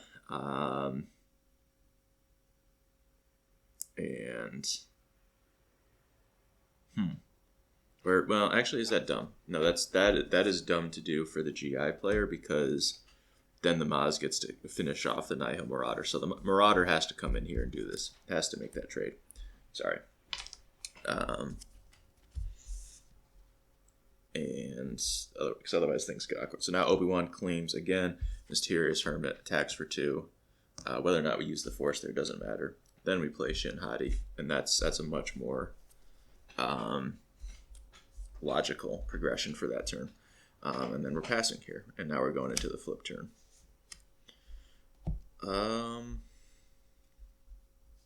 Okay. All right, so we've got a plan here, at least now for Obi-Wan, where I think if we curve Blue Squadron into Trident Assault Ship, that's a ton of space pressure. So I feel like that's probably the best thing to do here, and that probably means that Voltex is going to be the least exciting part of that, because Padawan Starfighter and Curious Flock both have ways to kind of contribute towards that plan.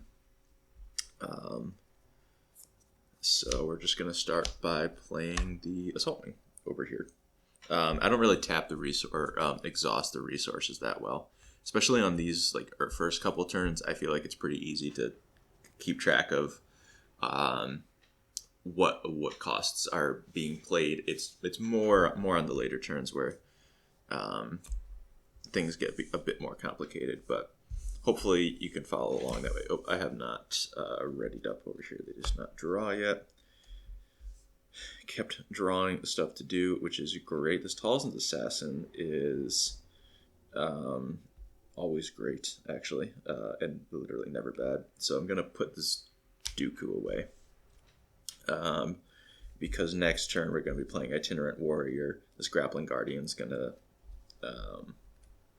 like these two are like just like great set. It's a great hand to be holding here. Just like if we're playing ground game, Pong Krell is going to be impressive. If it's about space, then Guardian's good. So like I don't think it's unreasonable to resource the Dooku there and just keep this nice duality on the 7 drops. Even though I know over here, like, I'm going for this space plan. So now these ready up. We do have the Force from that Mysterious Hermit turn last time. So I think we'll just lead with a Grand Inquisitor deploy. He also comes with a shield. And so now Obi-Wan deploys because he's not getting nuked on entry on this board, so I think it's still safe to deploy him. Talzin's Assassins comes down, expends the Force, gives this -3/-3. Obi-Wan's still going to attack for 0 and put an experience token over here and gain the Force. So he's a 0/3, so Grand Inquisitor is just going to take the kill on Obi-Wan. I don't really have anything. Well, let's see. I got something to mark the epic actions with. There we go. Obi-Wan's dead. Now Obi-Wan will claim and take an additional 5 damage. Go up to 7 here. So obviously Obi-Wan's in like terrible shape here, but we'll see how it goes there. And GI gains the Force back after spending it on Talzin's Assassin, and then we're passing. So we're not having Force units over here, so this Paladin Training Corvette is just really going to be pretty unable to function. And over here we're drawing 2. Redundant Pawn Krell is probably not necessary based on how this ground game is looking, so we can resource that one fairly confidently. So Obi-Wan still has the lead here, so we'll just take an attack for 7 to the base. And that's a tie game.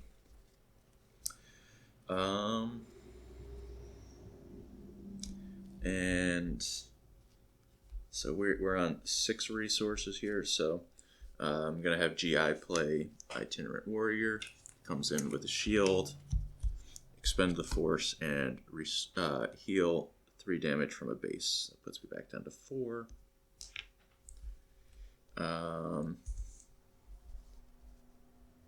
Obi-Wan is going to play Trident Assault Ship. And now GI is going to start working in some damage here, starting with an attack for 3. Regain the Force. Obi-Wan will expend the Force here, put an experience token on the Trident Assault Ship. And Talzin's Assassin is going to attack for 4. Putting up to 14. Obi-Wan's going to claim again here. And we're taking 5 more damage here. So at 19. 19 to 4. Not looking good for Obi-Wan, of course. And, yep, never pass. Let me do this over here first. Secretive Sage, not really a part of this game, I don't believe. You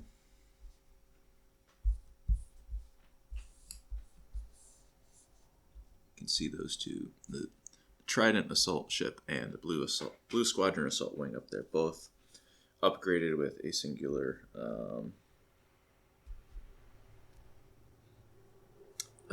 experience token. Charging Phalanx is probably just going to be worse on this board than Turret, so especially given how much ground power we already have, and shielded too. Like, we just do not care that much.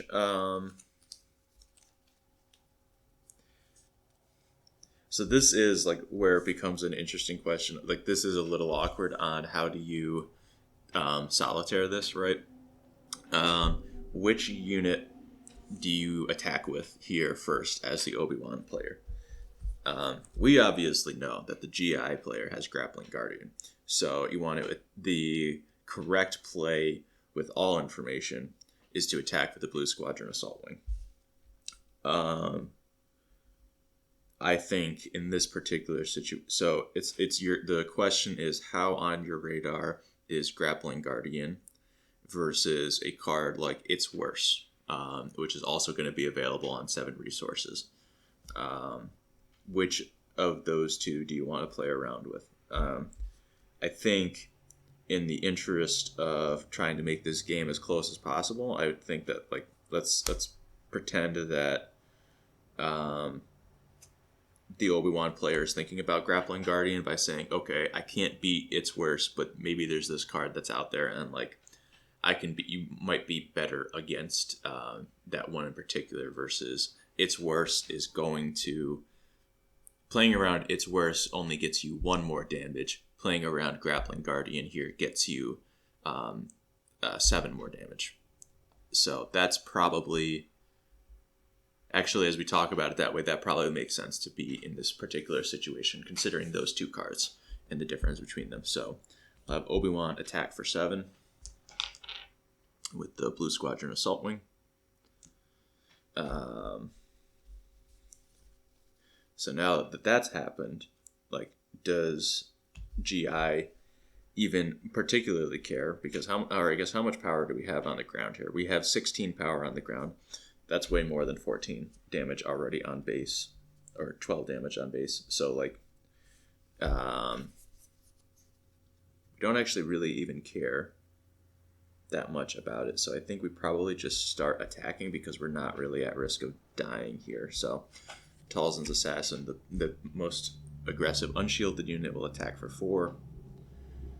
Probably what Obi-Wan has to do here is try to get the Jedi Temple Guardians in, which is going to attack for 4. Now, let's say it'll attack the thing that lets it not die, and it'll restore 2. So we're at 21 over here, but still just very dead.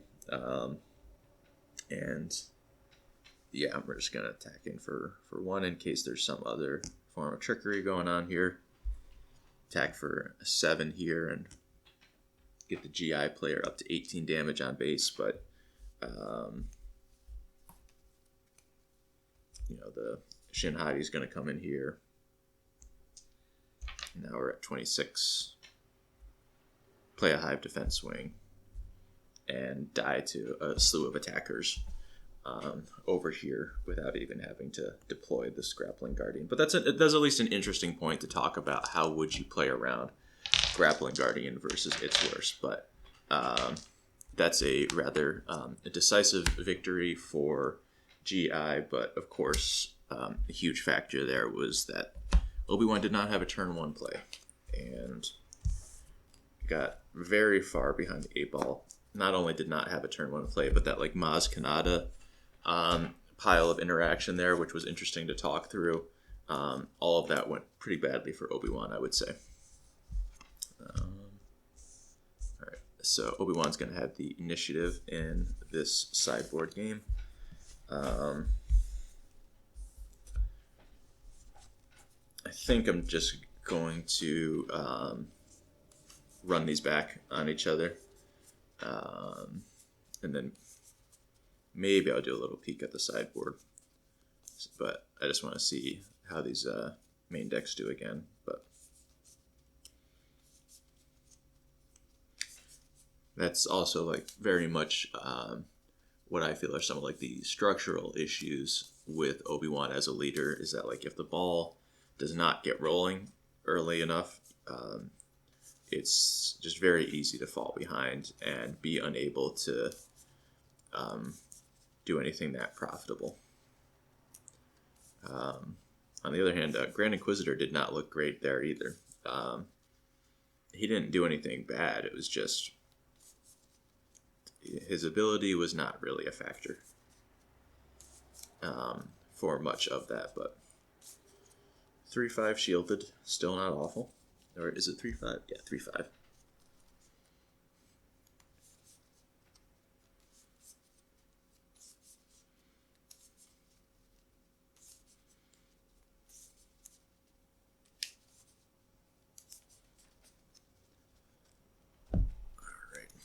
So we'll take a look here at a hand for the Grand Inquisitor. Okay, so this one, we got Banking Clan Shuttle, Nihil, Marauder, Talzin's Assassin, Will of the Forest, Graceful Purgil, and the Eighth Brother, which costs 8 resources in this deck. This feels like a mulligan to me. We don't have any way to get to Talzin's Assassin on curve. So it's basically just going to be how good is the lane dodge of do I want Nihil Marauder or Banking Clan Shuttle, and then we're saying like, do you want to be playing Nihil Marauder after missing your 2-drop? That just means that it's very likely that the opposing player is going to be able to make use of the fact that Nihil Marauder has raid and not actual power. So I think it's going to be a relatively easy clear for them. And then Will of the Force is nice in this hand for sure. Going to be a good card versus Obi-Wan and something good when you're a little bit behind. But I feel like that's just a clear mulligan for GI. So, a few more shuffles over here. Now let's look at the Obi-Wan hand while we shuffle up.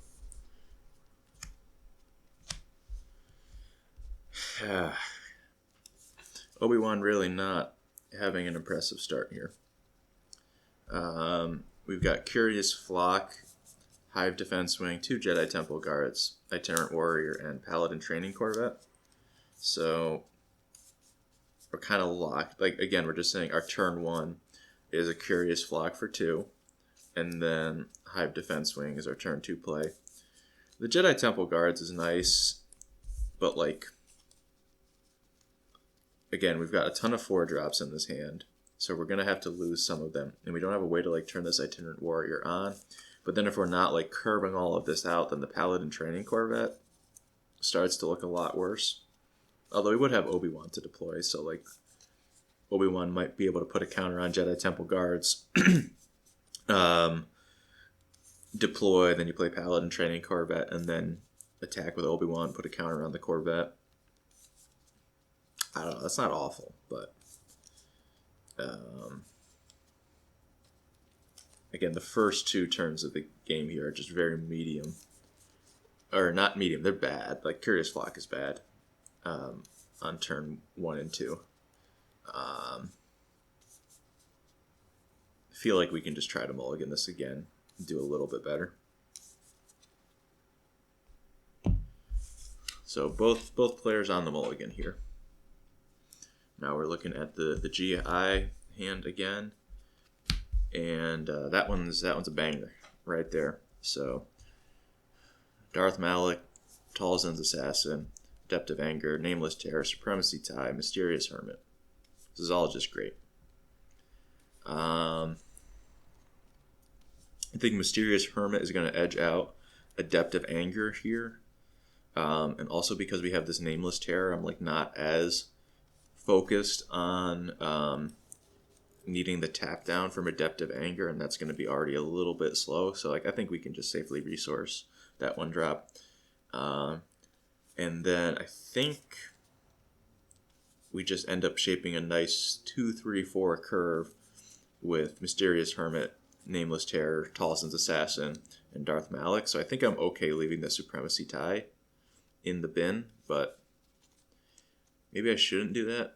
Maybe I lose Nameless Terror instead if I'm looking specifically for something to do on turn 2. The 3/3 in space is probably just better than the 3/3 on the ground, but especially because we know we don't have the initiative in this game, it's unlikely that turn 2 we're going to have the initiative, so Obi-Wan's probably going to be able to attack. So yeah, I've kind of talked myself into a Depth of Anger and Nameless Terror, but so now I kind of have to recant my point on a Depth of Anger, not its ability to exhaust is actually going to be more useful since I'm resourcing Nameless Terror now, but the we've still kind of come to the conclusion that I'm just not really likely to have the initiative this early. So it's probably okay to let that one go. So I'm just going to exhaust both of those and have a pretty nice looking curve here. So let's see how Obi-Wan does. Much, much better. Okay. All right. Now we're cooking. Okay. So simple. All right. We've got Secretive Sage, Heirloom Lightsaber, Curious Flock, Maz Kanata, T6 Shuttle 1974, and Hive Defense Wing. Easy comparison here. You've got 2 space units on 3. One of those is just a lot better. I'm not even looking at that Hive Defense Wing. And this curve is actually just like pretty aggressive and nice otherwise. So I don't think I want this Curious Flock. Also, the Flock is like not a great synergy with Obi-Wan. So like, I'm just really happy here to go and start this game off specifically with Secretive Sage. And we have 3 fantastic options on what to do with our second turn. More than likely not Heirloom Lightsaber, but like just do either of these and like we're feeling great. So Mysterious Hermit's going to come in. Actually, I think get some value here. I know I've got this Talzin. Okay, that's an interesting question. I've got Talzin's Assassin in hand, which is probably a pretty great answer to Secretive Sage. So maybe I just don't. I don't attack. And just say, hey, I'm going to get the Force next turn and use that for the Assassin. And that's probably pretty good because otherwise they just like attack with the Secretive Sage and get the Force. Obi-Wan gets the Force, and then that's pretty bad. So I think you don't ambush in this particular spot. We just play Gifted Urchin. And then Obi-Wan's going to claim. Protect Pod and Volptex are fine draws, but we're just going to throw that Volptex away because we've got a lot of other powerful stuff to access here. Shin Hati, I think, is just a much more exciting 3-drop for us than the Supremacy TIE Fighter, so I'm happy to leave that one for now. So this is a really interesting spot.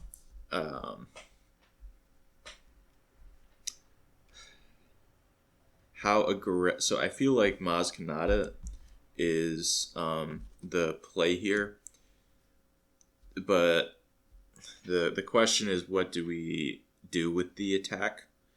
Again, like we now as the audience, the players of this game, have very clear information that like you should kill this Mysterious Hermit because it's going to stop Talzin's Assassin from being the thing that just like easily sets up next turn. Although with Shin Hati, it's kind of going to happen anyway. So how aggressively do you want to be taking the Force away from players?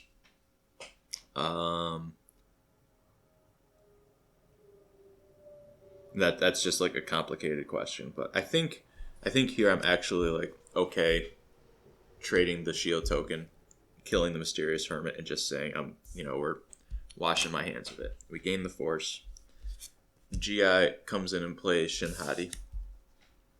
So now we have this information available to us, and Obi-Wan gets to look at the Shin Hati in play and expend the Force, give the experience, and that's just going to throw that onto Maz Kanata so that she does not get one shot by the shield on Shin Hati. And now if the GI player wants to kill the Secretive Sage as their first action, things get a lot messier for them. So Obi-Wan does that, and then GI is going to claim the initiative. And Obi-Wan passes. Draw 2 over here. 8 Brothers. I feel like still just a little far away. If it was a touch closer, maybe I'd be more interested in holding on to it. But this is like a pretty interesting set of 4 drops here. But I can't resource one of these 2 4 drops here. It's just too early in the game, and I'm still like just the raw stats of Darth Malak has me interested too. Over here for a game where we're falling a little bit behind. So we're going on to 4 resources over here. I feel like the T6 shuttle is sort of past its window now, where this turn I'm either going Heirloom plus Gifted Urchin or Protect the Pod, and then the following turn, I don't like. There's a weird, like, kind of sub game in the playing to space in this format is really weird because like the middle part of the curve for space units gets outclassed so easily that like you want to play your 3 and 4s on space like on curve, and because on a later turn it's so easy for a player to just randomly have a singular Trident assault ship, the Blue Squadron assault wing, long beam cruiser, and just something really large in space that just utterly dwarfs those smaller cards. And so those, if you're not curving into those space units, they're like really not great things to invest in on like turn 5, going like this plus Heirloom Lightsaber is like, this is just going to become invalidated in space very quickly, the T6 shuttle. Okay, so with all that being said, GI, or everybody's readied up here. What are we going to do here? So we're on 4 resources here. I think I like just killing the Secretive Sage with the shield from Shin Hati. Just trying to deny the Force from Obi-Wan, I think is pretty important here. And we gain the Force for GI.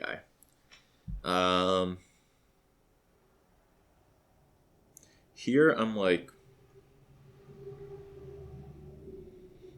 kind of uncertain of what to do.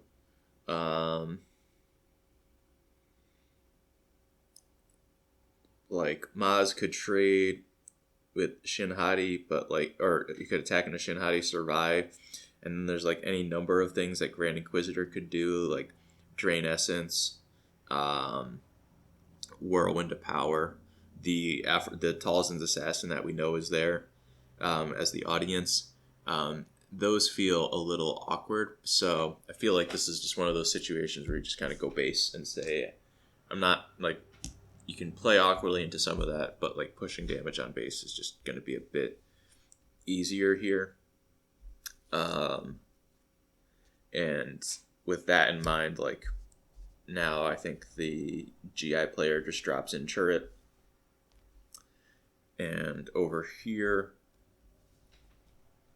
now we've got another interesting question. Do you want to go Gifted Urchin into Heirloom Lightsaber? Or do you want to just protect the pod and kill turret outright? And I think killing turret outright is just probably like, it's going to be difficult to have this window line up again to just so evenly interact with it, that I think you're pretty happy to take that as the Obi-Wan player. And now GI is going to claim the initiative on this board, and we're passing. We draw Dooku and Paul and Krell, which is awesome. But we're on the 5 turn here now, so Dooku's not bad on the stat line here, but like Darth Malak is just going to have more stats for us. Pretty easy one to pick there. And wow, this is a cool turn now for Obi-Wan. So we draw Protect the Pod and Owen Lars. So it's kind of tempting to resource the Trident Assault Ship, because this 4-card hand just has a lot of permutations that you can play things out this turn and have a lot of precise control over things. And then we're just like not worried about what's going on in space there. But we also have the opposing GI coming down this turn, so like it is a little scary to see how that goes, because we're, by resourcing the Trident Assault Ship, we're just saying we're going to leverage these cards and have a great turn. And I don't know if that's true, but I think I would like to give that a shot and try to see how this goes, talk through some of these decisions, and hopefully have that be productive. All right. So how does GI want to start this one? Um,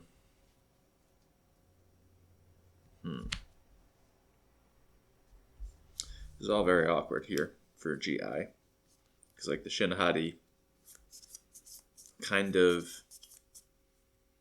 doesn't, just kind of dies to this Maz Kanata right now, but also sort of important to threaten things here. So I feel like that just makes us safe. Like, let's just deploy Grand Inquisitor, get him out there, and we can see where things go from there. Because we do have the Force.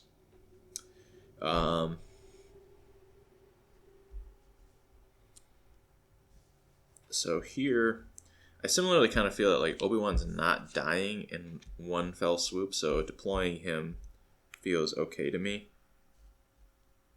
And trying to get the heirloom lightsaber on him is going to be pretty exciting for this turn. So now GI over here is looking at this and saying, let's...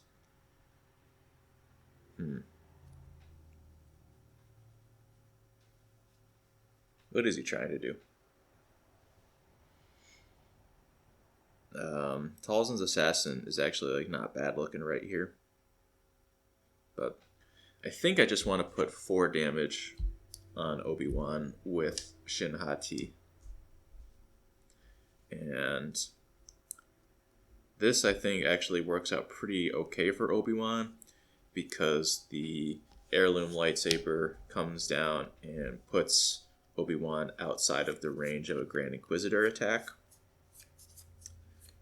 He's at 8 now.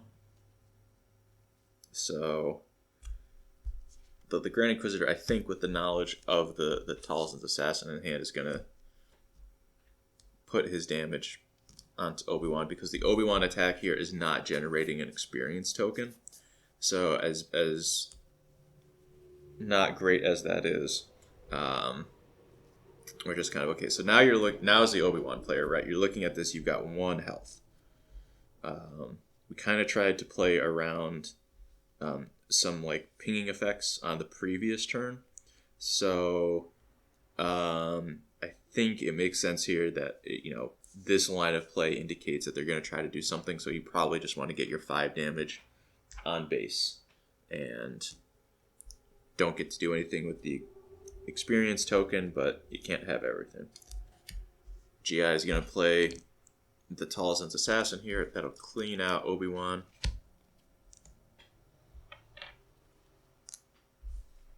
And this is where it is actually more important to indicate the resources that I've spent. So let's try to do a better job of that, Will. So we've spent 2. So now...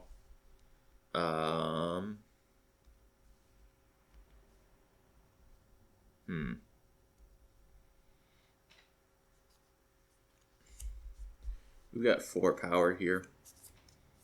This is a little bit tempting for Maz to just clean up this Talzin's Assassin, but I think we probably just keep pushing damage on base and do 4 there. Grand Inquisitor is going to claim, and we'll play Owen Lars and Gifted Urchin over here. Also, I had the Force from that Obi-Wan attack. That is actually pretty important. And then we're going to pass here. Draw a Padawan Starfighter and Kowakian Monkey Lizard, which is, not great. But this Padawan Starfighter is not doing anything that matters. A little 2-3 in space, 2-4 in space is not really what this game is developing into. Over here, we've got Paladin Training Corvette and Bolstered Endurance.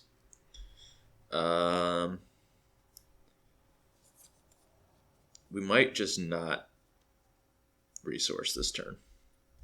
And just say that, we've got things to do on 5.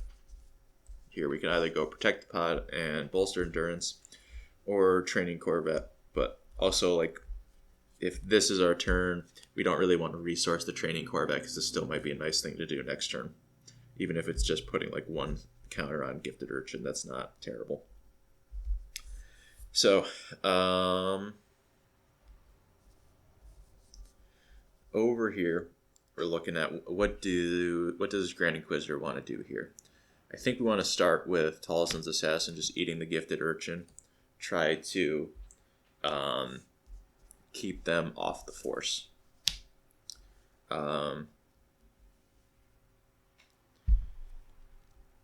Probably just do a Protect the Pod now, kill the Grand Inquisitor to utilize that while we have some like pretty significant toughness to work with. And so the Grand Inquisitor, I think you just play Darth Malak here, and we just get some more power in play. Oh, also I have the force here from that Tolson's Assassin attack. And Maz Kanata is going to come over here, attack for 4, and try to end the game. Keep pushing damage. Grand Inquisitor is going to claim here. There's nothing to restore for Owen Lars to attack. And now this is an awkward part of me not resourcing this bolstered endurance. If I just wanted to like sack Owen Lars by throwing him into one of these 2 units, I don't really gain anything by being able to draw. Obi-Wan did not die this turn, so I do actually have the ability to put a counter on Owen with Obi-Wan, and then he's a 1/4. How is a 1/4 good on this board? Still kind of just gets eaten up by Tolson's Assassin.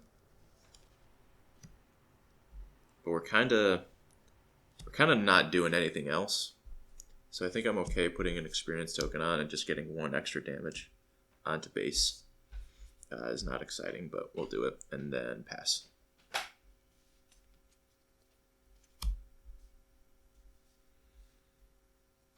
Okay, so Grand Inquisitor draws Nihil, Marauder, and Banking Clan Shuttle. I think I'm going to toss the Marauder here because we've got enough like impactful stuff going on here, and Banking Clan Shuttle is going to be a better thing to try to... No. That's not true. If we were if something's going on in space, then Grappling Gardening is handling it, so we don't really need to worry about the Banking Clan Shuttle that way. Over here, we've got Nimon Strike and Outer Rim Mystic. And so Nimon Strike, I'm trying to give it a chance, but it's looking really bad. I'm just like automatically resourcing it every time. It does not feel particularly close on this turn either.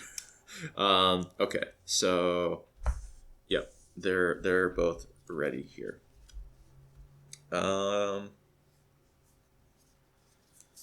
What are we going to do about this?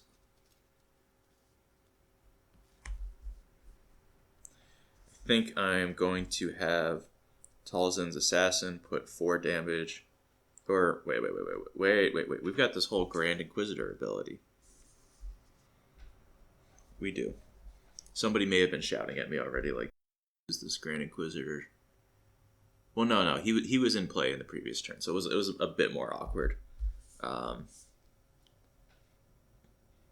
But this lets Tolson's Assassin attack in for... Oh, no, wait. Come on. All right, let's...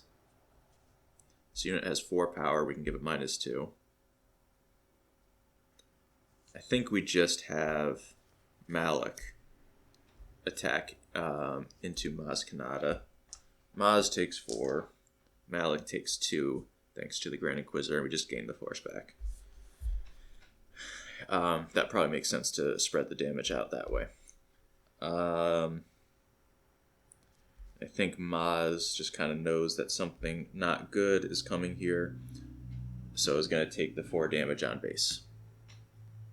And with that in mind, do I just kill Maz Kanata now as Grand Inquisitor, or do I try to stop the bleeding on this Owen Lars? I feel like we just want to get rid of Maz Kanata and keep this game simple.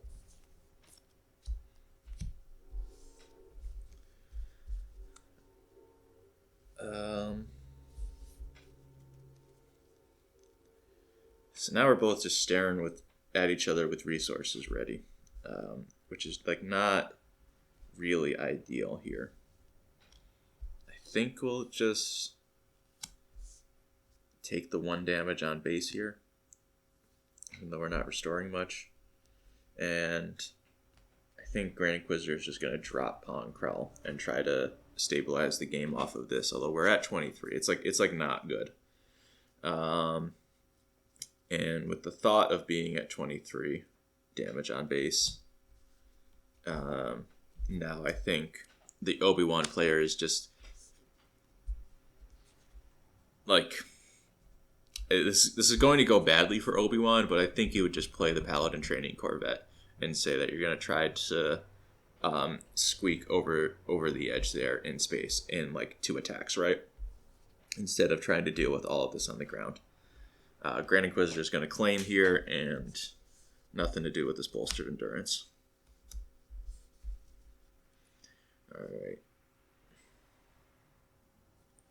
So Obi-Wan draws Gifted Urchin and Jedi Temple Guards. I think we're okay resourcing the Gifted Urchin because now we can go Outer Rim Mystic and Jedi Temple Guards, and that's a good start.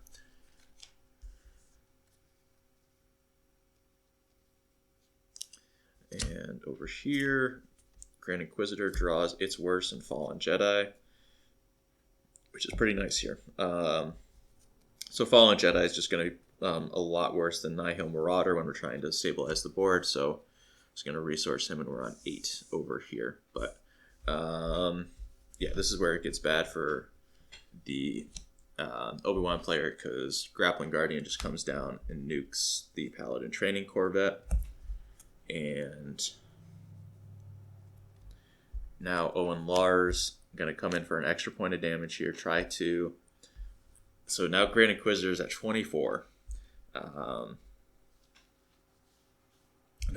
got 2 power units, so it's that can live here. So I think Darth Malak is just going to come in here, trade with or kill Owen Lars. Obi-Wan gets to look for a force unit, right? It's the top 5 for a force unit. And we hit Itinerant Warrior and Eathcoth. And Itinerant Warrior may just be the thing that saves this game.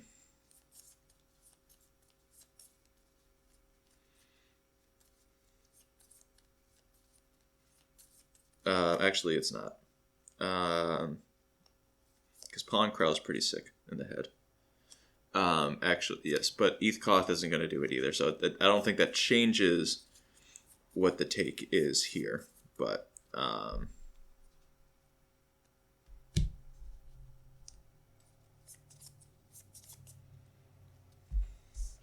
this comes into hand, and so now it's the Obi-Wan player's decision.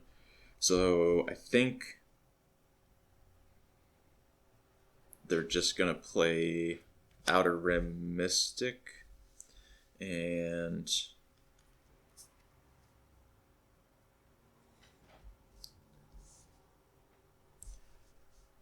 because they're trying, I think they're playing, like, you would play Outer Rim Mystic here because you don't want them to attack Pong into the Itinerant Warrior and just win that way, so you want to bait the attack here. And Pong's going to attack into that because we have the It's Worse in hand, so we just don't actually care about that. So Pong takes 2 damage from the Outer Rim Mystic. He has Grit, so he goes to 4 power. He defeats the Outer Rim Mystic, who now has 4 damage on him. Or 2 damage on him and 4 health. And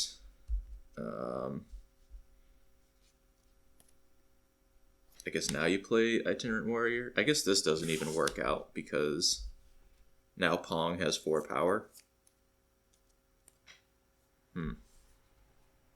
But then GI claims here. Just charging Philek and Talzin's Assassin. So that's normal. Oh, I guess Obi-Wan does have the experience token here, so it does. Okay. This actually makes sense. That's actually not a throw. You do it this way, and like now you still kind of lose to everything, but you're forcing a bit more action.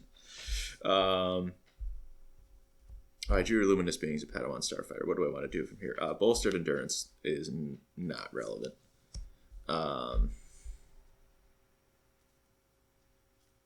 Neither is...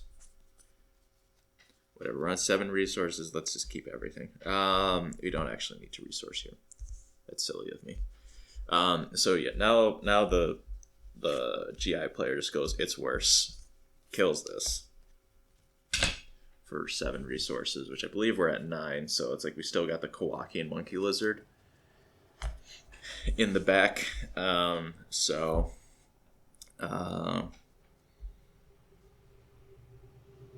Yeah. So that we're just in a rough spot here for Obi-Wan, and I don't really know what to do from here. Because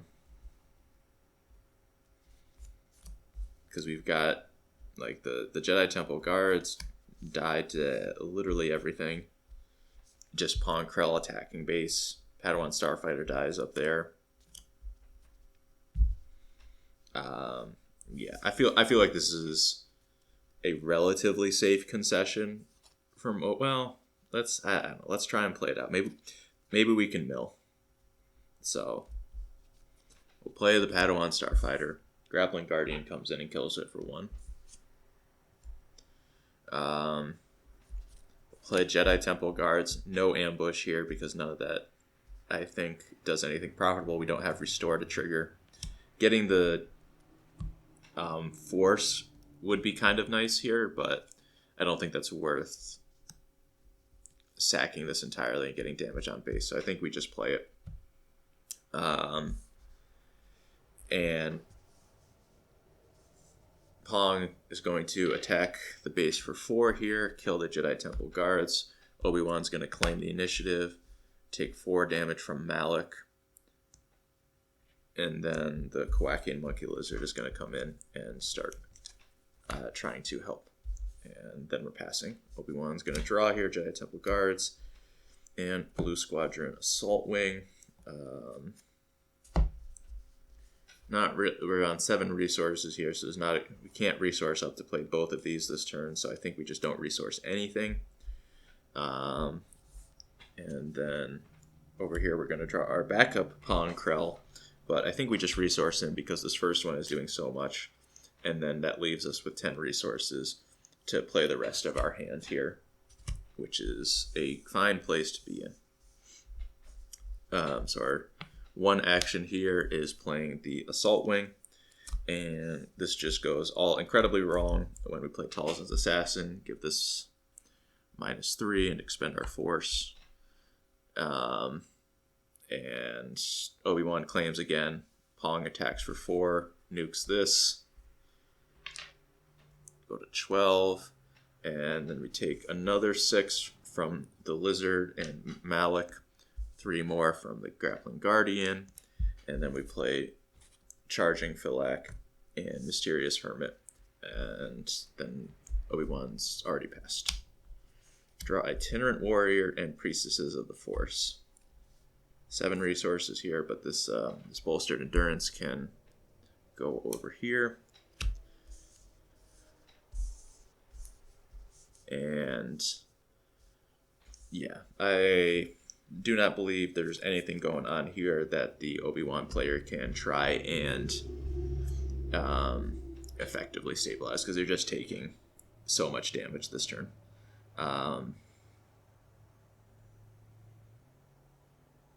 Yeah, you're at 21 health to 24, so the GI effectively stabilizes and turns that game around. So I would like to, even though this has not been good for Obi-Wan, I would like to make this a 3-game set just for the purposes of talking about it. And I feel like this, I'm having fun right now, just like playing and talking about these games. So let's keep going for a little bit. We'll do one more. See if Obi-Wan can pull it out. Because I do feel like Obi-Wan's draws have been not great. But there is also some fundamental lack of power going on here too. Like Talzin's assassin offered some like pretty critical breakpoints in that game. Pongkrell was just really impressive as he came down, and it's just like, no, you can't stop that. Like you can't just like play through that on board. Now that he's got 4 or 2 damage on him, like all 4 health units just evaporate immediately. That's not really a good thing. And then if you try to kill him, like he just gets bigger and bigger. Like he's been like Pongkrell was impressive that game. Does he actually? Let me read that card again. I want to make sure I'm doing it right, because when this unit completes an attack and survives, you may defeat a unit with less remaining HP than this unit's power. Yeah, I don't think I'm messing that up. I think it is just that good. I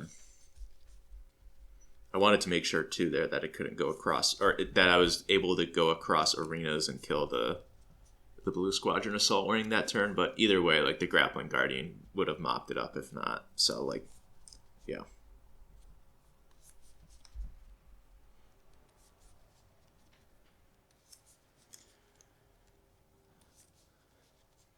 Unfortunately, though, I will say this is again like, I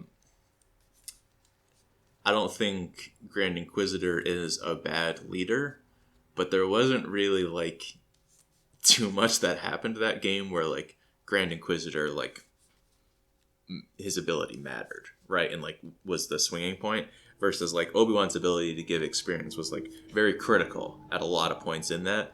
But like Grand Inquisitor is mostly just vanilla, and that like, or he comes out, he's a 3/6 or 3/5 shielded, which is a fine stat line. And so I think he ends up just being kind of playable if your pool is good for these colors, and not so much that you're like, wow, Grand Inquisitor's like giving you the opportunity to do impactful stuff in the way that like Obi-Wan and Mother Talzin are leaders that specifically like enable some things. But I will at least say that like it's important there for me to not be as dismissive of Grand Inquisitor as I am of like Kit Fisto. I don't think that's necessarily appropriate. Obi-Wan draws another hand with no 2-drop and no early force units, so that's just going to be a easy mulligan for the 3rd game in a row. Let's see what Grand Inquisitor's got going on over here.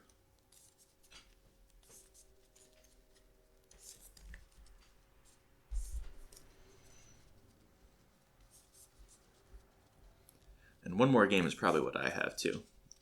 Time for too, because then I need to go make food. Make myself a nice casserole.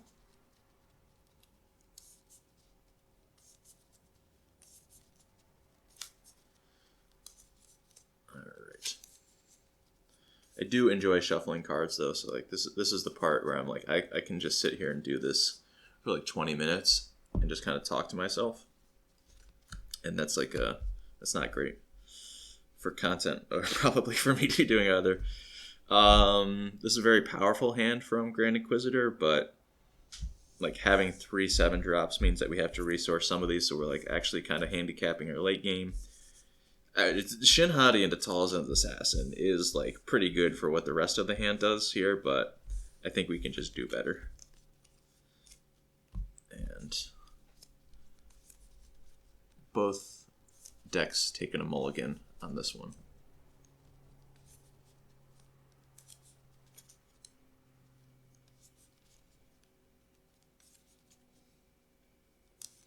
Cool stuff. It looks like the camera's still doing fine. Kind of looking at the frame here. I think I've been trying to say the card names out loud to help mitigate the fact that the camera's not like extremely high quality. This is a normal webcam that we're using for this, but like I think it's fine for this. It's certainly something I'd like to improve in the future, but not making this unwatchable. All right, we've got Curious Flock, Luminous Beings, Blue Squadron Assault Wing, Padawan Starfighter, Owen, and Secretive Sage. Thank God. Okay. All right, so this is an interesting hand to do stuff with. So again, Curious Flock is kind of awkward here with the not being able to put experience on with Obi-Wan. And for that reason, I think that I want my turn 1 and turn 2 to be Secretive Sage, Owen, and Padawan Starfighter. I think that's just going to be like the most aggressive thing we can kind of do here. And the question then becomes, Curious Flock is like an easy resource, and would I rather have Luminous Beings or Blue Squadron Assault Wing?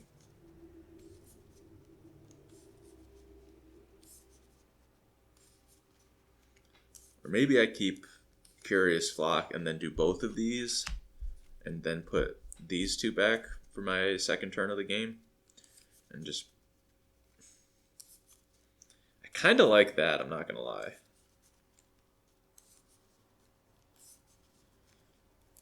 Because Owen has been a bit awkward here where I'm not really getting pressured at all, so he just sort of becomes this awkward cantrip. Padawan Star... Yeah. This is probably a more responsible resourcing decision here. These cards are pretty low impact. And if we draw something better to do, then we're happy not to use Curious Flock, but if we have to use Curious Flock, it's okay. Grand Inquisitor over here draws Graceful Purgil, Nihil Marauder, Mysterious Hermit, Last Words, Talzin's Assassin, and Pong Krell. So Pong and Talzin's Assassins are just like really important to keep here. And then Mysterious Hermit, Nihil Marauder just gets us a nice curve happening. So I am just very comfortable keeping this hand. And we get to kind of have the same start as last game, where we Secretive Sage for Obi-Wan and Mysterious Hermit for Grand Inquisitor. We're not really stopping anything, so I think we've got like the same logic as last time. We're just not going to ambush here, and then we're going to pass. Or Obi-Wan claims, and then we pass. So things are awkward here because we've got Itinerant Warrior and Eth Koth. But I think we actually resource Eth Koth here because he does ramp us, but he doesn't actually play with the Luminous Beings here to like try to get us to an explosive endgame. So I can just let him go. Oop, this is not ready yet. Second Pong and Will of the Force. We can just let the redundant Pong go. Not really a difficult decision there. And we're ready to rumble. So we're trying to be aggressive with this Luminous Beings in our hand. So we're just going to put 2 damage on base with Obi-Wan and gain the Force. I guess now that nothing tremendously bad has happened, I'll use the Mysterious Hermit and ping the shield off. Take 2 damage. And also gain the Force here. And then Obi-Wan will play Curious Flock. Comes with 2 experience for 3. We'll play Nihil Marauder over here. And so now we're back to Obi-Wan. So does Obi-Wan want to expend the Force now or claim?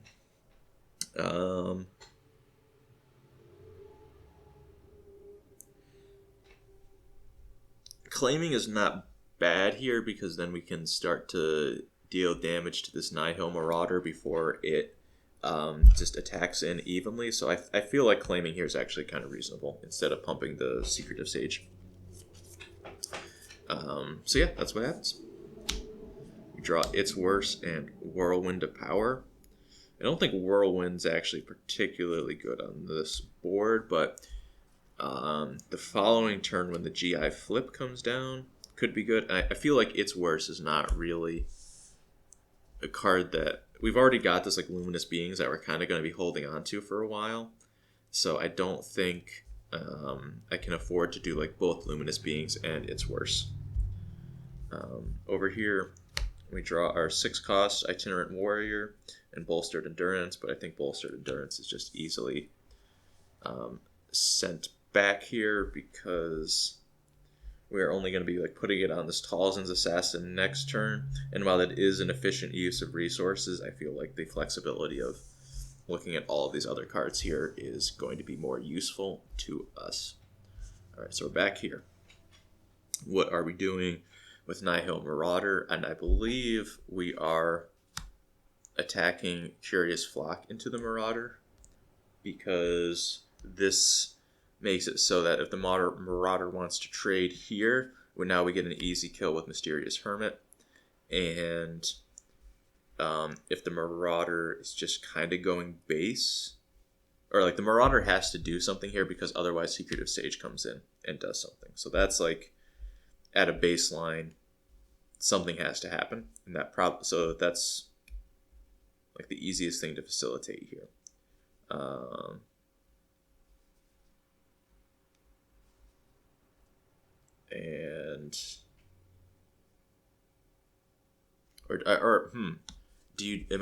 Is Obi-Wan supposed to do that the other way, right?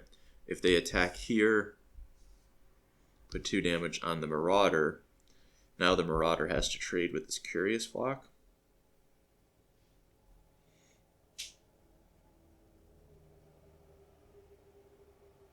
That's probably better for Obi-Wan, because now they're left with the I think that's a bit better here. Okay, all right. So now these trade off, so that way that the Obi-Wan player doesn't just get in there with the Curious Flock for free. And now the Mysterious Hermit looks at this trade and says, we're actually going to Grand Inquisitor. Spend the Force, regain the Force, kill the Secretive Sage. Okay. Obi-Wan on 4 resources is just going to play Itinerant Warrior. And over here on 4 resources, none of this feels great. So I think what we're actually going to do is Will of the Force, expend the Force token, and alright, this Mysterious Hermit attacked to that Secretive Sage thing. So we're going to Will of the Force, bounce Itinerant Warrior back to hand, and now we've got a random discard happening. And so I'm going to do 1, 2, 3, 4, and then 5, 6 as a reroll. Alright, so we lose the Blue Squadron Assault Wing. And Obi-Wan claims here.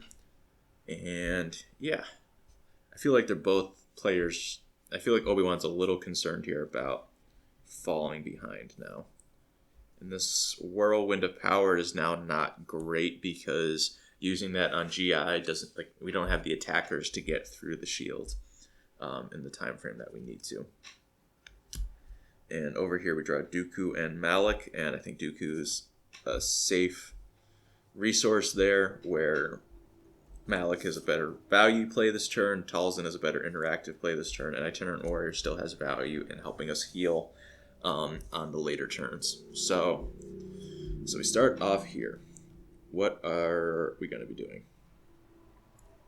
Even with what we resourced here of Whirlwind of Power, we can only play 1 card this turn, and that's probably the Itinerant Warrior. So what is the best sequencing to do for Itinerant Warrior? I don't know. But I think just throwing it out here with the shield to start is going to be fine. And to be honest, I think the Mysterious Hermit is okay throwing away its life for the Force token and the shield to go away. So now we're just going to play Obi-Wan. This is going to be more action efficient than deploying and then doing his stuff. We'll also deploy Grand Inquisitor here. He comes with a shield. I think Obi-Wan just goes base here, puts an experience on Itinerant Warrior, and we go to 5. And we have the Force from that attack earlier, so we're going to play Talzin's Assassin, shrink Itinerant Warrior. Obi-Wan has to claim here. Grand Inquisitor gets to attack and just eat the Itinerant Warrior because of his on-attack trigger. This is now a 0-2. So, yeah, that's just horrendous, really. For this poor Obi-Wan deck. And then, yeah, Obi-Wan's claimed, and we're going to keep going. But this is... Yeah, Niman Strike, once again, not it. not what this deck needs at all. And over here we've got the size map that I totally forgot about in this deck. But not horrible to put on Grand Inquisitor here, but 4 cost is just kind of an awkward spot for this turn. So, well, whatever. Darth Malik's not doing anything right now. He's not exceptional here. So let's keep our options open to size matters not. So Obi-Wan has the start here.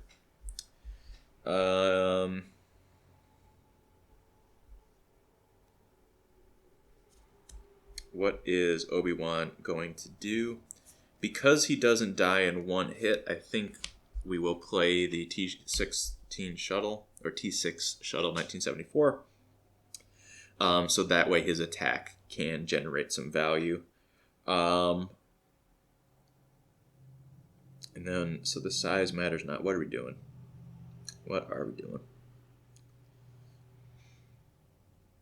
It's kind of funny to play it on Grand Inquisitor. Now he's got 5 power with a shield, but am I spending my entire turn to give Grand Inquisitor +2 +0? I don't think that's realistic. So let's have Grand Inquisitor attack into Obi-Wan, because that's probably happening in this way no matter what. So we do take 1 damage back, but that's okay. And then here Obi-Wan's going to play Whirlwind of Power and shrink the Talzin's Assassin, so that way he doesn't get hurt by this trade as much.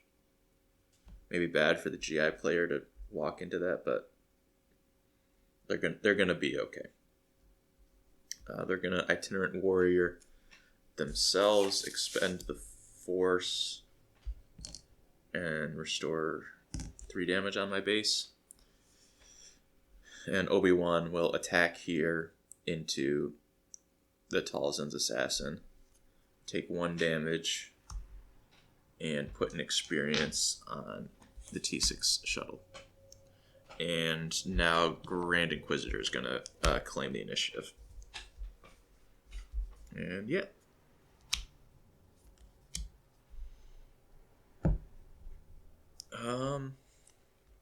I have defense swing is not awful here, but I think we got, yeah, this Protect the Pod I think is actually not ideal here, because it's going to be a few turns before we can deal with it, and we have to kind of be realistic here that things are not going to go the best for us. Now we can just easily shelve this size matters not, because now we've drawn the 8th brother at a time when we're very happy to hold on to it. So here, I think GI is okay. I think we just attack into Obi-Wan, take 1 damage. That's just a very nice trade. I think we've got enough health that we can kind of be greedy with this It's Worse and see if Pong or It's Worse is going to be the better thing to do this turn. And that's going to be unfortunate again for the Obi-Wan player, because they'll play Priestesses of the Force, expend that token, get 2 shields, and this is like ostensibly a really nice position to be in, but now they just get hit by the It's Worse and lose their 6/8 shielded. They'll attack back for 4, go to 6, and here, what's more important for Grand Inquisitor is it, also he's got the Force again, is it attacking for 4 or having the initiative I don't actually think the initiative is as important here. We do kind of want to start turning the corner a little bit. So I think they'll just attack for 4. Obi-Wan claims, and then we're passing. Okay, so we're on 7 resources here. The plan here, I think, just has to be to go Hive Defense Wing into Luminous Beings next turn, and just hope that like that 12 damage is going to be enough. And we do have the Force units here, so yeah, so they just do that. Over here, drawing Talzin's Assassin and Adept of Anger. I don't actually think Shin Hati is that great here. So we're going to put her down because we've already got a bunch of ground power. So we kind of just want some interaction elsewhere.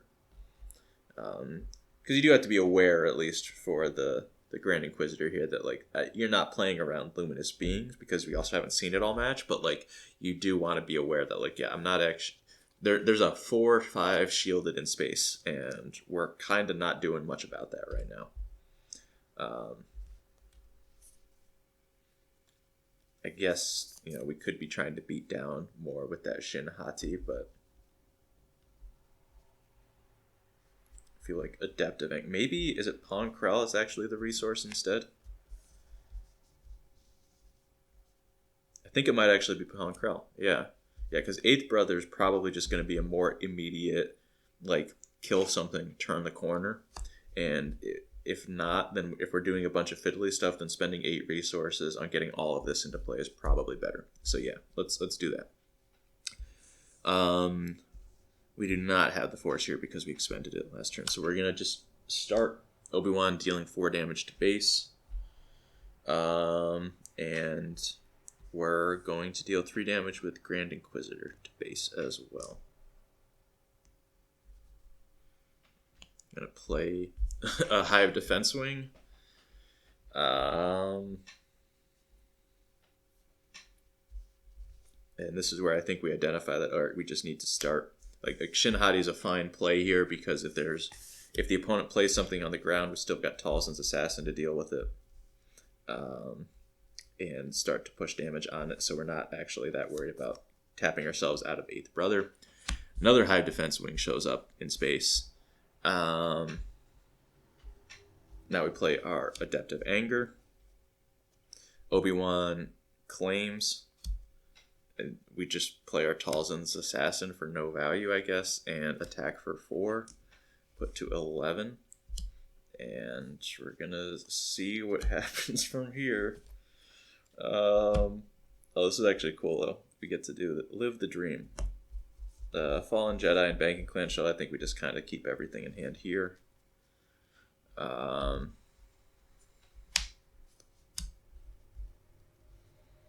Paladin Training Corvette and Trident Assault Ship are the draws on this end of the table.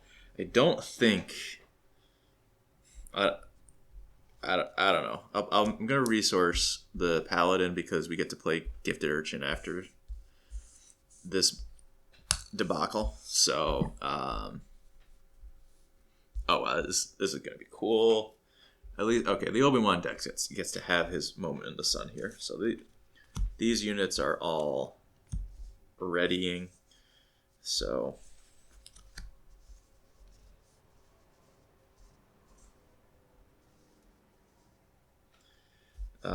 so Obi-Wan's at 11. All right. And okay, whatever. Let's not think. We start with our Luminous Beings. We put Priestesses, Itinerant Warrior, Secret of Sage on the bottom of the deck in a random order. And we're giving that many units +3, +4, +4. So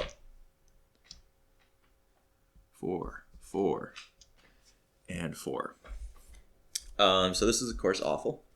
But we do have the Adept of Anger for exhausting 1, which will be the 8-power shuttle. Obi-Wan attacks for 6 with one of these and restores 1. Attack with Itinerant Warrior. and do 4 damage. Obi-Wan attacks for another 6 and restore 1. So now we're sitting at 22 here. We lost the Force, regained the Force.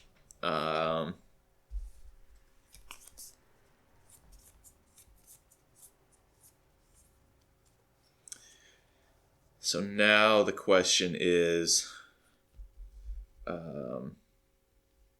what do we do here for... Yeah, so we're at 22. We die in 2 actions to Obi-Wan here because they attack for 4, attack for 2.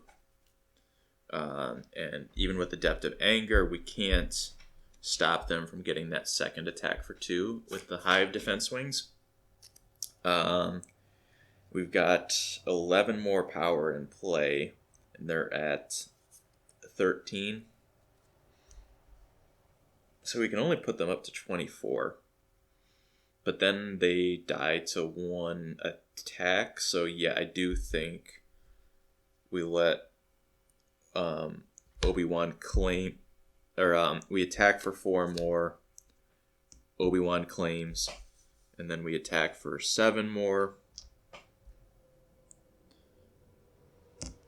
So they're at 24. And we've still got all of our resources to use here. So,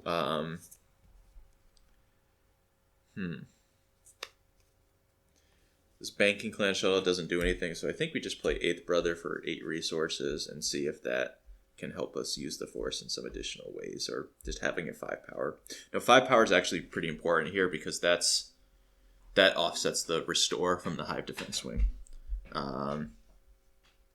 So yeah, Obi-Wan has claimed, and I think poor Obi-Wan just loses again after having a sicko luminous beings in space. But the small Adept of Anger just kept it from being all that it needed to be. Sorry, this board is going to be a real mess over here, but that's okay. Game's almost done. So Obi-Wan has the initiative here, right? And I think it literally doesn't matter because we're at 25 or 24. Opponent's at 22. None of these are 6 power.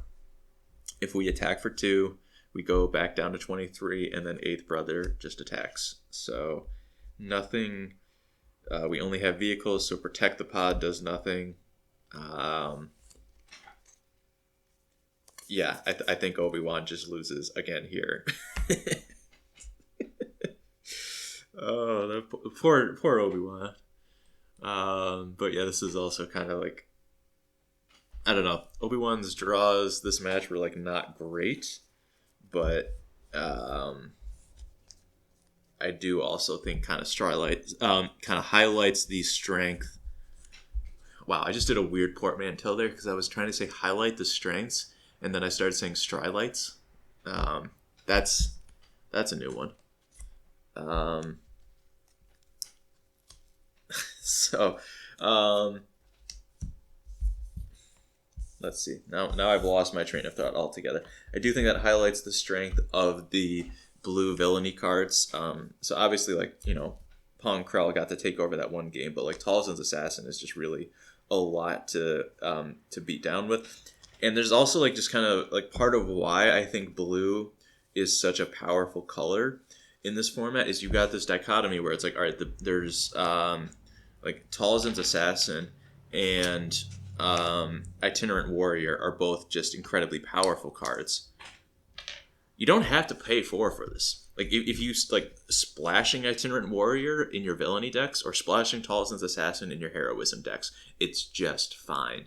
And that's part of what just keeps the power so high for those decks is you kind of get to do everything. These cards are so good on rate that paying more for them is completely acceptable. Yeah, the Obi-Wan deck definitely had some stinkers in it. I wonder, maybe yellow was the better move. I mean, I know we were just kind of like behind the whole time and like struggling just to like stick units, but man, that Niman strike was embarrassing. Luminous Beings though was cool. Like it's kind of win more because you've got to have like a bunch of units in play to take advantage of it, but it's still like pretty explosive. And having force units in your deck, I don't think is like a tremendously difficult thing to do. So I don't hate it. But yeah, these I don't know. Maybe I'm overthinking it too much because I also think like cards like Itinerant Warrior didn't get to shine as much out of the Obi-Wan deck because it was never gaining life or healing the base that relevantly. It was always just a 4/4 shielded, which is still really good. But that was like something that like Itinerant Warrior was doing over here for Grand Inquisitor. That was just like pretty meaningful. So, and similarly, like Owen Lars is awesome at helping. Owen Lars is just a great card.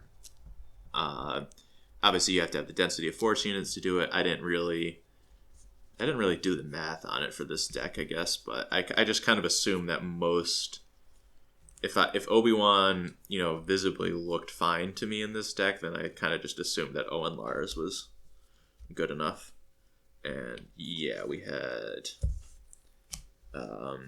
10 force units in this deck, so that's a third of the deck was force units, and Owen Lars needs 20%. So like, I think we're actually like pretty good on that. But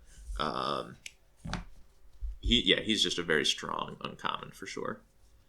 But being the aggro in this matchup and not being able to be as reactive, it is less exciting in this archetype for sure. But still, like paired with Itinerant Warriors, it makes decks like this difficult to race. But the racing part didn't really come up too much because we kind of got to like some interesting endgame scenarios over here, and then Grappling Guardian came down, and then It's Worse came down, Pawn Krell came down, and like the 7 drops for this deck were just really impressive. Like, okay, the game was close, but then like one of these showed up, and then it's like, oh, the game is no longer close. And it's like obviously Pawn Krell is like, yeah, cool. You open 2 good rares for your deck, like that's kind of living the dream. But the It's Worse and the Grappling Guardians, like you can do that. Like you can actually make that happen. And Grappling Guardian is a card that like I am more and more in love with because it is so easy in this format for like an Obi-Wan deck like this to do exactly what we saw, which is like you play to the ground for a bit, you're doing stuff down there, and then you just kind of drop the Trident Assault Ship or the Blue Squadron Assault Wing and say to your opponent like, hey, you can't ignore space either. And Grappling Guardian is the one that comes down and it's like really helps you. Is one card that just kind of helps stabilize this and maintain stability in that arena. So, yeah, I really enjoyed this. I had a lot of fun playing these games. I mean, like I don't want to say I do testing like this all the time, but like this is a regular part of me playing Star Wars Unlimited is doing it in this fashion. So maybe in the future do some more of this. I felt like it worked out really well for Limited. I felt like, I don't know, like playing constructed decks in this way is a little bit more incestuous, because I think like an important thing to like learning in this game is being exposed to new information and being exposed to new play patterns. And so that playing constructed decks against myself, it can be helpful to learn some basic play patterns, but it's I'm just not that good of a player that I'm not, like if I'm going to PQs, if I'm like 2-0 out of PQ, God forbid, if I'm like 2-0 out of PQ, the person that I'm playing is is extremely likely to be playing at a higher level than what I am going to be doing versus myself. So like it's good as a starting point for constructed, but like maybe not the best there. But with limited, at least it's like, okay, I'm looking at these sealed pools. It's good practice for building the decks, and then the gameplay is good, and it's still good to be exposed to how other players are playing the format. But I feel like I could do a closer approximation for this, I guess, and some of that is years of experience for Magic, but also I think just being able to look at the cards. There's only so much you can do, right, when it comes to building the pools and identifying what are powerful cards. I certainly am learning as this format goes along, but yeah. But I've rambled enough there. I hope this was fun for you. Let me know what you think. Feedback is always welcome. And I appreciate you hanging out, and see you next time.